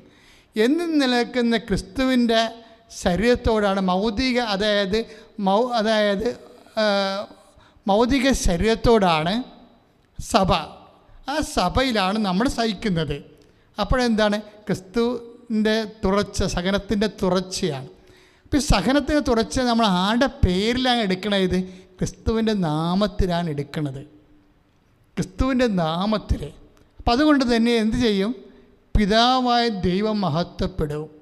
ക്രിസ്തുവിൻ്റെ നാമത്തിൽ ക്രിസ്തു മഹത്വപ്പെട്ട് കഴിഞ്ഞാൽ പിതാവായ ദൈവം മഹത്വപ്പെടുമെന്ന് ഈശോ പറഞ്ഞിട്ടുണ്ട്. അപ്പോൾ അതിലൂടെയാണ് മഹത്വത്തിലേക്ക് നമ്മളെ ഒരു തീർത്ഥയാത്രയാണ്, മഹത്വത്തിൻ്റെ തീർത്ഥയാത്രയാണ് ശരിക്കും പറഞ്ഞാൽ ക്രൈസ്തവൻ്റെ ഈ ലോകത്തെ ജീവിതവും അവൻ്റെ പ്രതികൂലമായ ജീവിതാനുഭവങ്ങളും. അതൊരു വിശ്വാസിയെ സംബന്ധിച്ചിടത്തോളം വിശ്വാസം പ്രഖ്യാപിക്കാൻ, പ്രത്യാശ ഏറ്റുപറയാൻ, സ്നേഹം പ്രകടിപ്പിക്കാനുള്ള ദൈവത്തിൻ്റെ പദ്ധതിയുടെ ഭാഗമായിട്ടാണ് ഒരു വിശ്വാസി എടുക്കുന്നത്. ദാറ്റ് മീൻസ് ഉടമ്പടിയാ ഈ കാര്യങ്ങൾക്കെല്ലാം ഉടമ്പടി പുതിയ അർത്ഥം നൽകുന്നതാണ് ഉടമ്പടിയുടെ വിജയം. എന്താ അർത്ഥം എന്ന് പറഞ്ഞാൽ വിജയം തന്നെ ചില സമയത്തൊക്കെ ഒരു കഷ്ടപ്പാടുകളുടെ ഒരു അംശം ഉണ്ടാവും. കാര്യം എന്താണ് കാര്യത്തിൽ എന്താണ് കഷ്ടപ്പാടിൻ്റെ അംശം ഉണ്ടാകാൻ കാരണം? കഷ്ടപ്പാടല്ല, ഇപ്പോൾ നമ്മൾ 1-ാം ക്ലാസ് പാസ്സാകണേ, പക്ഷേ നമ്മൾ IAS പാസ്സാകണേ. അപ്പോൾ IAS 1-ാം ക്ലാസ്സിൽ ഇരിക്കുന്നതിനെ സംബന്ധിച്ചിടത്തോളം IAS കഷ്ടപ്പാടാണ്. IASകാരന് IAS കഷ്ടപ്പാടല്ല, എങ്ങനെയെങ്കിലും പരീക്ഷ വരാനുണ്ട് കൊതിക്കുക. അവിടെ വിഷയം കഷ്ടപ്പാടെന്ന് പറയണത് വ്യക്തിപരമാണത്. ഈ കൊടുത്ത പോയിന്റ് മനസ്സിലായില്ലേ? അതായത് 1-ാം ക്ലാസ്സുകാരന് IAS കഷ്ടപ്പാടാണ്, IASകാരൻ റാങ്ക് ഹോൾഡറിന് കഷ്ടപ്പാടല്ല. കാര്യം എന്താണ്? അവൻ്റെ കലിബർ തെളിയിക്കാനുള്ള അവസരമാണ്. എല്ലാ കഷ്ടതകളും അവസരങ്ങളാകണത് അങ്ങനെയാണ് എന്ന് വെച്ചാൽ അതിൻ്റെ അർത്ഥം എന്താണെന്ന് വെച്ച് കഴിഞ്ഞാൽ അതിനുള്ളൊരു അഭിഷേകം കിട്ടിക്കഴിഞ്ഞാൽ ഈശോ എന്താ പറഞ്ഞത്? ഗർഭിണിക്ക് പ്രസവ വേദന വരും പോലെയാണ് നമ്മുടെ ജീവിതത്തിൻ്റെ ദുഃഖങ്ങളെന്ന് ഈശോ പറഞ്ഞത്. അപ്പം ക്രിസ്തുവിന് ശേഷമാണ് അത് ഗർഭിണിയുടെ വേദനയായിട്ട് വരണത്. അല്ലെങ്കിൽ നാട്ടുകാരുടെ തല്ലുകൊള്ളവൻ്റെ വേദന അല്ല നമ്മുടെ ദുഃഖം, ഗർഭിണിയുടെ വേദന എന്ന് ഈശോ പറഞ്ഞത്. യോഹന്നാൻ 16:21 അധ്യായം 21 വാക്യം വായിച്ചോളൂ. സ്ത്രീക്ക് പ്രസവവേദന ആരംഭിക്കുമ്പോൾ അവളുടെ സമയം വന്നതുകൊണ്ട് അവൾക്ക് ദുഃഖമുണ്ടാകുന്നു. എന്നാൽ ശിശുവിനെ പ്രസവിച്ചു കഴിയുമ്പോൾ ഒരു മനുഷ്യൻ ലോകത്തിൽ ജനിച്ചതുകൊണ്ടുള്ള സന്തോഷം നിമിത്തം ആ വേദന പിന്നീട് ഒരിക്കലും അവൾ ഓർമ്മിക്കുന്നില്ല. അതായത് നമുക്കൊരു ദുഃഖം ഉണ്ടാകണമെങ്കിൽ തീർച്ചയായിട്ടും ദുഃഖം ഉണ്ടാകുമ്പോൾ നമുക്ക് ദുഃഖം തന്നെയാണത്. പക്ഷേ നിത്യത നമ്മൾ അനുഭവിച്ച് കഴിയുമ്പോൾ നമ്മൾ ഭൂമിയിൽ അനുഭവിച്ച ദുഃഖങ്ങളെക്കുറിച്ച് നമ്മൾ ഓർക്കത്തില്ല. കാര്യം വെച്ച് കഴിഞ്ഞാൽ എന്താ പ്രശ്നം വെച്ച് കഴിഞ്ഞാൽ നിത്യതയ്ക്ക് വേണ്ടി അത് വാഗ്ദാനമാകുമ്പോഴാണ് ഇവിടെ കഷ്ടപ്പാട് നമുക്ക് കഷ്ടപ്പാടായിട്ട് തോന്നുന്നത്. മനസ്സിലായില്ലേ? കഷ്ടപ്പാടിന് രോഗം, ക്ഷീണം. കാര്യം ഞാനിത് പറയുമ്പോൾ ഞാൻ ചുമ്മാ ഇങ്ങനെ സ്പെക്കുലേറ്റീവായിട്ട് പറയണില്ല. കുഞ്ഞുനാൾ തൊട്ട് രോഗിയാണ് ഞാൻ. എല്ലാ കാലഘട്ടങ്ങളിലെ രോഗങ്ങൾ വന്നപ്പോൾ ഞാൻ ആ രോഗത്തോട് കൈവരിച്ചിട്ടൊരു നിലപാടുണ്ട്. അതെന്നെ കർത്താവ് പഠിപ്പിച്ച നിലപാടാണ്. തെദേവ് എന്ന് പറയുന്ന ആത്മകഥയിൽ അതെല്ലാം ഞാൻ രേഖപ്പെടുത്തിയിട്ടുണ്ട്. എങ്ങനെയാണ് ഒരു വിശ്വാസി ഈ വിഷയങ്ങളെല്ലാം കാണുന്നത്. പക്ഷേ അവൻ്റെ മനസ്സിൽ ഒരു ചിന്ത ഉണ്ട്. എന്താണ്? അത് റോമ 1:18. എന്താണ്? നമുക്ക് വെളിപ്പെടാനിരിക്കുന്ന മഹത്വത്തെക്കുറിച്ച് ഓർക്കുമ്പോഴേ പ്രൈസ് ദി ലോർഡ് സ്തുതിക്കട്ടെ. നമുക്ക് വെളിപ്പെടാനിരിക്കുന്ന മഹത്വത്തോട് തുലനം ചെയ്യുമ്പോൾ ഇന്നത്തെ കഷ്ടതകൾ നിസ്സാരമാണെന്ന് ഞാൻ കരുതുന്നു. ഈ മനുഷ്യന് എല്ലാവിധ രോഗങ്ങളുണ്ടായിരുന്ന ആളാണ്. ആർക്ക്? പൗലോസ് അപ്പോസ്തലനെ. അപ്പോൾ രോഗത്തിൻ്റെ ഇടയ്ക്കും ദാരിദ്ര്യം അനുഭവിച്ചിട്ടുണ്ട്, പട്ടിണി അനുഭവിച്ചിട്ടുണ്ട്, കടലിൽ ഒഴുകി നടന്നിട്ടുണ്ട്, കള്ളന്മാർ കൈ മേടിച്ചിട്ടുണ്ട്. ഇങ്ങനെ കുറേ കാര്യങ്ങൾ 8:35 പറയുന്നുണ്ട്. റോമ 8:35. ഇത് ഈ വചനം ഇപ്പോൾ 8:18 തോന്നുന്നു. 8:18 നിന്ന് നമ്മൾ 35 കയറുമ്പോൾ ഈ മനുഷ്യന് എല്ലാ കാര്യവും പറയും, എന്തെല്ലാം അനുഭവിച്ചിട്ടുണ്ടെന്ന്. ക്രിസ്തുവിൻ്റെ സ്നേഹത്തിൽ നിന്ന് ആരും നമ്മെ വേർപെടുത്തും. ക്ലേശമോ ദുരിതമോ പീഡനമോ പട്ടിണിയോ നഗ്നതയോ ആപത്തോ വാളോ. കാര്യം ഈ നഗ്നതയോ എന്ന് പറഞ്ഞാൽ എന്താ കാര്യം എന്നറിയാം? ഈ മനുഷ്യൻ തുണി ഉരിഞ്ഞു പോയായിരുന്നു. മാൾട്ടയിലൊക്കെ സംഭവിച്ച സമയത്തും കടലിൽ ആക്രമണം ഉണ്ടായ സമയത്തും അന്നൊക്കെ വസ്ത്രങ്ങൾക്ക് ഭയങ്കര വിലയുള്ള കാലമാണ്. അപ്പോൾ നമുക്കറിയാമല്ലോ, ഗാന്ധി സിനിമയിലെ ഗാന്ധി പോലും ഒരു വസ്ത്രം അലക്കണ സ്ത്രീക്ക് അവൾക്ക് ആ ഒരു വസ്ത്രം മാത്രമേ ഉള്ളൂ. അത് വെച്ചുകൊണ്ടാണ് അവൾ ഓരോ ഭാഗം അലക്കിക്കൊണ്ടിരിക്കുകയാണ്. അപ്പോഴാണ് സ്വന്തം മേലങ്കി കൊടുക്കുന്നത്. അങ്ങനെ അന്നത്തെ ഇന്ത്യൻ സാഹചര്യം അതാണ്. വസ്ത്രത്തിനും ഭക്ഷണത്തിനും ഒക്കെ എല്ലാം രണ്ടാം ലോകം. അപ്പോൾ ഇന്നത്തെ കാലം ഇതാണ് അവസ്ഥയെങ്കിൽ അന്നത്തെ കാലം എന്തായിരിക്കും? വസ്ത്രം കിട്ടിയവരെടുത്തു. അപ്പോൾ ഈ മനുഷ്യൻ തുണിയില്ലാതെയാണ് കരക്ക് കയറണത്. എന്നിട്ടാണ് പറയണത്, ഞാൻ തുണിയില്ലാതെയാണ് ഇപ്പം കരക്ക് കയറിയിരിക്കുന്നത്, അപ്പോസ്തലനാണ് ഞാൻ. പക്ഷേ ഇങ്ങനെയായാലും ക്രിസ്തുവിൻ്റെ സ്നേഹത്തിൽ നിന്ന് ആർക്ക് എന്നെ വേർപെടുത്താൻ പറ്റും? നഗ്നതയ്ക്കോ എന്നാണ് ചോദിക്കണത്. കാര്യം നഗ്നതയിൽ വരുമ്പോൾ നമുക്കെന്താ സംഭവിക്കണം? നാണക്കേട് ഉണ്ടാകത്തില്ല, ആക്ഷേപം ഉണ്ടാകത്തില്ലേ? അപ്പം ഈ മനുഷ്യന് മാനുഷ്യമായി അനുഭവിക്കുന്ന ആക്ഷേപവും നാണക്കേടിനേക്കാൾ പവർഫുള്ളാണ് ക്രിസ്തുവിനോടുള്ള സ്നേഹം. അതാണ് വിഷയം. എന്നിട്ട് ഈ സ്നേഹത്തിൽ നിന്ന് ആരും നമ്മൾ വേർപെടുത്താൻ ചോദിക്കണത്? ഒന്നിനും വേർപെടുത്താൻ പറ്റത്തില്ലെന്ന് അദ്ദേഹം തന്നെ ജീവിതം കൊണ്ടും വാക്കുകൊണ്ടും ഉത്തരം പറയുന്നുണ്ട്. ഇത് തന്നെയാണ് ഒരു വിശ്വാസിയെ സംബന്ധിച്ചിടത്തോളം പല കാര്യങ്ങളും വിശ്വാസി കേൾക്കാത്തതിൻ്റെ കാരണം ഈ നിത്യതയ്ക്ക് വേണ്ടിയുള്ള ഒരു യാത്രയായത് കാരണമാണ്. ഇപ്പോൾ ഇന്ന് സഭയിൽ കുറേ തരത്തിലുള്ള വിഷയങ്ങൾ ഓരോ തരത്തിൽ വരുന്നുണ്ട്. അജ്ഞാനികളിൽ നിന്നും വേദഗ്രന്ഥം അറിയാത്തവരിൽ നിന്നും വിശ്വാസി എന്താണ്, ഈശോ ആരാണെന്നും അറിയാൻ പാടില്ലാത്ത വിജാതിയിൽ നിന്നും ഒക്കെ പലതരത്തിലുള്ള ആക്ഷേപങ്ങളൊക്കെ വരുന്നുണ്ട്. നമ്മളിതിനൊക്കെ മറുപടി കൊടുക്കാൻ നടക്കുകയാണ്. അതിന് മറുപടി കൊടുക്കുന്ന വലിയ ക്യാമ്പയിൻസ് ഉണ്ടായിക്കൊണ്ടിരിക്കുകയാണ്. മറുപടി കൊടുക്കണ്ട എന്നല്ല പറയണത്, പക്ഷേ വിശ്വാസം വിശുദ്ധീകരിക്കപ്പെടണം, അത്രയേ ഉള്ളൂ. തർക്കങ്ങൾ ഉണ്ടാക്കിയിട്ട് കാര്യമില്ല. ആദിമസഭ എന്താ ചെയ്തത്? ആദിമസഭ ഇപ്പോൾ തീത്തോസിൻ്റെ 3:9 ശ്രുതികട്ടെ ഹല്ലേലൂയ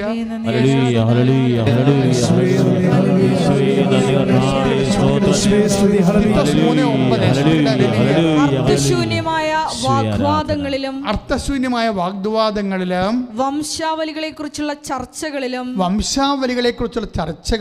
കലഹങ്ങളിലും നിയമത്തെക്കുറിച്ചുള്ള വചനത്തെക്കുറിച്ചുള്ള തർക്കങ്ങളിൽ നിന്ന് ഒഴിഞ്ഞു നിൽക്കുക. ആവശ്യമില്ലാത്ത തർക്കത്തിനൊന്നും പോകണ്ടെന്ന് പറയണേ, ഉഴക്കിടന്ന് പറയട്ടെ. അപ്പം നമ്മളൊന്നും ചെയ്യണ്ടേ എന്ന് ചോദിച്ചു കഴിഞ്ഞാൽ നമ്മൾ എന്ത് ചെയ്യണം എന്നുള്ളത് പത്രോസ് പറയുന്നുണ്ട്. 1 പത്രോസിൻ്റെ 3:15. 1 പത്രോസ് നമ്മളൊന്നും ചെയ്യേണ്ടെന്നല്ല, നമ്മൾ എന്താണ് ചെയ്യേണ്ടതെന്ന് വിശുദ്ധ പത്രോസ് പറയുന്നുണ്ട്. ക്രിസ്തുവിനെ കർത്താവായി നിങ്ങളുടെ ഹൃദയത്തിൽ പൂജിക്കുവിൻ. Price the Lord. അതാണ് സംഭവം. 1 നിങ്ങൾക്കുള്ള പ്രത്യാശയെപ്പറ്റി വിശദീകരണം ആവശ്യപ്പെടുന്ന ഏവരോടും മറുപടി പറയാൻ സദാസന്നദ്ധരായിരിക്കുവിൻ. Price the Lord. എന്ന് വെച്ചാൽ എന്താണ്? നമ്മൾ വിശ്വാസികൾ എക്കാലവും ചെയ്യേണ്ടത് എന്താണ്? അതായത് നമ്മൾ സയൻസ് വെച്ച് തർക്കിക്കുന്നു അല്ലേ, വേറെ പല കാര്യങ്ങൾ വെച്ച് നമ്മൾ തർക്കിക്കുകയാണ്, പൊളിറ്റിക്സ് വെച്ച് തർക്കിക്കുന്നു, മറ്റു മതങ്ങളിലെ ന്യൂനതകൾ വെച്ച് തർക്കിക്കുന്നു. ഇതൊന്നും നമ്മൾ ബാധ്യസ്ഥരല്ല, ഇതൊന്നും നമ്മുടെ രീതികളല്ല. അവിടെ പല മതങ്ങളിൽ പലതരത്തിലുള്ള ന്യൂനതകളുണ്ടാവും. ഒരു മതം പ്രാക്ടീസ് ചെയ്യുമ്പോൾ മനുഷ്യൻ്റെ സംവിധാനങ്ങളായ കാരണം അതിൻ്റെ ന്യൂനതകൾ ഇവിടെ ഉണ്ടാകും, അവിടെ ഉണ്ടാകും. അതൊന്നുമല്ല പ്രശ്നം. നമ്മളെ സംബന്ധിച്ചുള്ള എന്താ പ്രശ്നം? അതുകൊണ്ടാണ് പൗലോസ് പറഞ്ഞതും വചനത്തെക്കുറിച്ച് തർക്കങ്ങളിൽ നിന്നും ഒഴിഞ്ഞു നിൽക്കുക, അവ പ്രയോജനരഹിതമാണ്, ഒരു കഥയുമില്ലാത്ത കാര്യമാണ്, വെറുതെ സമയം പോകാം. പക്ഷെ നമ്മൾ എന്ത് ചെയ്യണം എന്ന് വെച്ച് കഴിഞ്ഞാൽ ക്രിസ്തുവിനെ കർത്താവായി നിങ്ങളുടെ ഹൃദയത്തിൽ പൂജിക്കണം. ആദ്യത്തെ കാര്യം അതാണ്, ക്രിസ്തുവിനെ കർത്താവായി നമ്മുടെ ഹൃദയത്തിൽ പൂജിക്കണം. കാര്യം എല്ലാ കർത്താവ് എന്ന് പറയുമ്പോൾ എന്താണ്? ദൈവം സമസ്തവും അവൻ്റെ പാദത്തിൻ്റെ കീഴിലാക്കിയിരിക്കുന്നു അല്ലേ. 1 കൊരിന്ത്യസിൻ്റെ 15:26-27 വരുമ്പോൾ ദൈവ സമസ്തവും.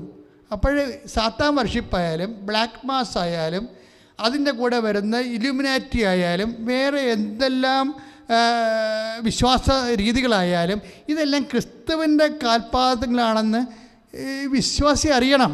ഇന്നല്ലെങ്കിൽ നാളെ അവസാന ചാപ്റ്റർ ദൈവം ഈ പ്രപഞ്ചത്തിന് എഴുതുമ്പോൾ ഇതെല്ലാം ക്രിസ്തുവിൻ്റെ കീഴിലായിരിക്കും. പിന്നെ അത് നമ്മൾ തർക്കിച്ച് കീഴിലാക്കാൻ നിൽക്കേണ്ട കാര്യമില്ല. ഈ കുറച്ച് പോയിൻറ്റ്. അപ്പോൾ നമ്മൾ ശ്രദ്ധിക്കേണ്ട കാര്യം എന്താണ്? നമ്മൾ ശ്രദ്ധിക്കേണ്ട കാര്യം ക്രിസ്തുവിനെ കർത്താവായി ഹൃദയത്തിൽ പൂജിക്കണം. അതാണ് ഏറ്റവും വലിയ സഭയുടെ മെയിൻ സംഭവം. അതാണ് യേശു കർത്താവാകുന്നു. എല്ലാത്തിൻ്റെയും കർത്താവാണവൻ, പിശാചിൻ്റെയും കർത്താവാണവൻ. അത് ബോധത്തോടെ മനസ്സിലാക്കണം. പിന്നെ അതുകൂടാതെ എന്താണത്? നിങ്ങളുടെ പ്രത്യാശയെപ്പറ്റി വിശദീകരണം ആവശ്യപ്പെടുന്നവരെ, നമ്മുടെ പ്രത്യാശ എന്താണ്? നിത്യതയാണ് നമ്മുടെ പ്രത്യാശ. എൻ്റെ പ്രത്യാശയെക്കുറിച്ച് എന്നോട് വിശദീകരണം ആവശ്യപ്പെടുന്നവരെ ഞാൻ പറയണത് എന്താണെന്ന് വെച്ചാൽ താത്വികമായിട്ടല്ല സംസാരിക്കണത്. താത്വികമായിട്ട് ആർക്കും സംസാരിക്കാം, താത്വികമായിട്ട് ആർക്കും സംസാരിക്കാം. പക്ഷേ ദൈവത്തെ നമ്മൾ എങ്ങനെ അനുഭവിച്ചു, അതാണ് വിഷയം. നമ്മുടെ കൂടെ നിൽക്കുന്നവർ ദൈവത്തെ എങ്ങനെ അനുഭവിച്ചു, അതാണ് നമ്മുടെ വിഷയം. അതാണ് നമ്മുടെ പ്രത്യാശ എന്ന് പറയണത്. അതുകൊണ്ടാണ് കൃപാസനം ഇപ്പോൾ ഇത്രയും വിഷയങ്ങൾ, പല വിഷയങ്ങൾക്ക് വിവാദ വിഷയങ്ങളൊക്കെ സഭയിലേക്കും അതുപോലെ തന്നെ സമൂഹത്തിൽ ഉണ്ടാകുമ്പോൾ നമ്മളെപ്പോഴും സാക്ഷ്യം കൊണ്ടാണ് മറുപടി പറയണത്. എന്താ കാര്യം? ക്രിസ്തു കർത്താവാണ്. പിന്നെ നമുക്ക് പ്രത്യാശയുണ്ട്. ആ പ്രത്യാശയുടെ വിശദീകരണമാണ് നമ്മൾ നൽകണത്. എന്താണ്? നമ്മുടെ കൂടെ നിന്നവരെ ദൈവത്തെ കണ്ടെത്തിയവരുടെ അനുഭവങ്ങൾ. അതാണ് പൗലോസ് പറയണത്. നിങ്ങൾക്കൊരു വിശദീകരണം ആവശ്യപ്പെടുന്നവരെ ഇവിടെ എന്ത് ചെയ്യണം? നിങ്ങൾ വിശദീകരണം കൊടുക്കണം. എന്ത് വിശദീകരണം കൊടുക്കണം? ബുദ്ധിപരമായ വിശദീകരണം കൊടുത്തിട്ട് കാര്യമില്ല, അത് ഒരിടത്തും നിർത്തത്തില്ല. ഇപ്പോൾ ചിലർ യേശു നിരീശ്വരവാദിയാണെന്ന് പറയണം, ചില ആൾക്കാർ യേശു തന്നെ പറയണം ഞാൻ നിരീശ്വരവാദി അല്ലെന്ന് പറയണം. ഇനിയിപ്പോൾ യേശു നിരീശ്വരവാദിയാണെന്ന് പറഞ്ഞുകൊണ്ട് കുറേ ആൾക്കാർ ഗവേഷണം നടത്താൻ പോയിട്ടുണ്ട്. കുറേ ആൾക്കാർ യേശു നിരീശ്വരവാദി അല്ലെന്ന് പറയണം. വല്ല കാര്യമുണ്ടേ? അവൻ ചത്തുപോയില്ലേ? അവൻ നിരീശ്വരവാദി ആയാൽ എന്ത്, അല്ലെങ്കിൽ എന്ത്? ഇതൊന്നും സഭയുടെ വിഷയമല്ല. സഭയുടെ വിഷയം എന്താണ്? ക്രിസ്തു കർത്താവാണ്. ശ്രുതികട ഹല്ലേലൂയ.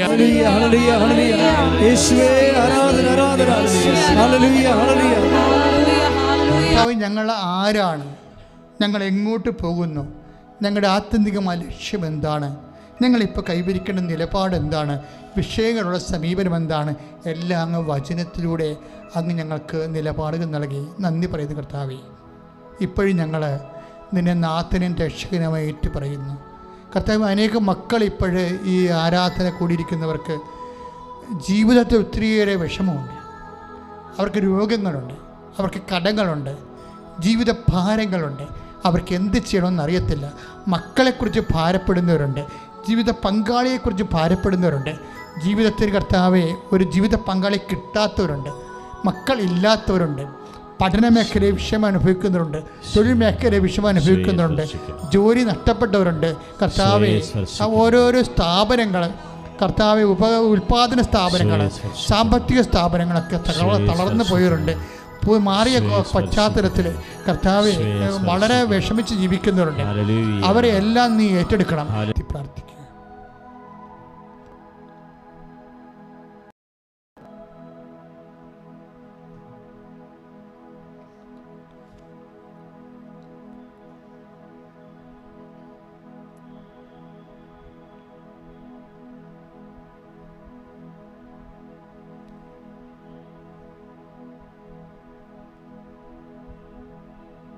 സമാപന ആശീർവാദം. കൈകൾ കൂപ്പി കണ്ണുകളടച്ച് ശിരസ് നമിച്ച് സ്വീകരിക്കും.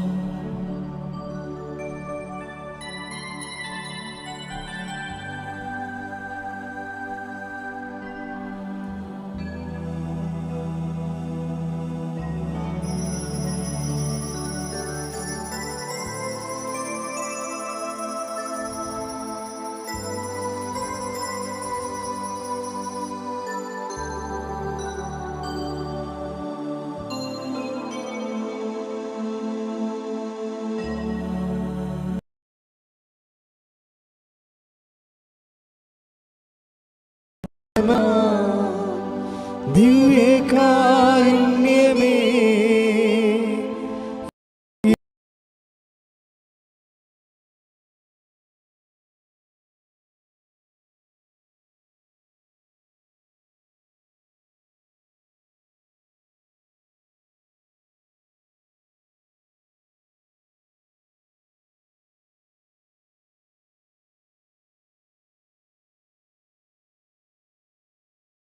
പരമമാ ദിവ്യകാരുണ്യമേ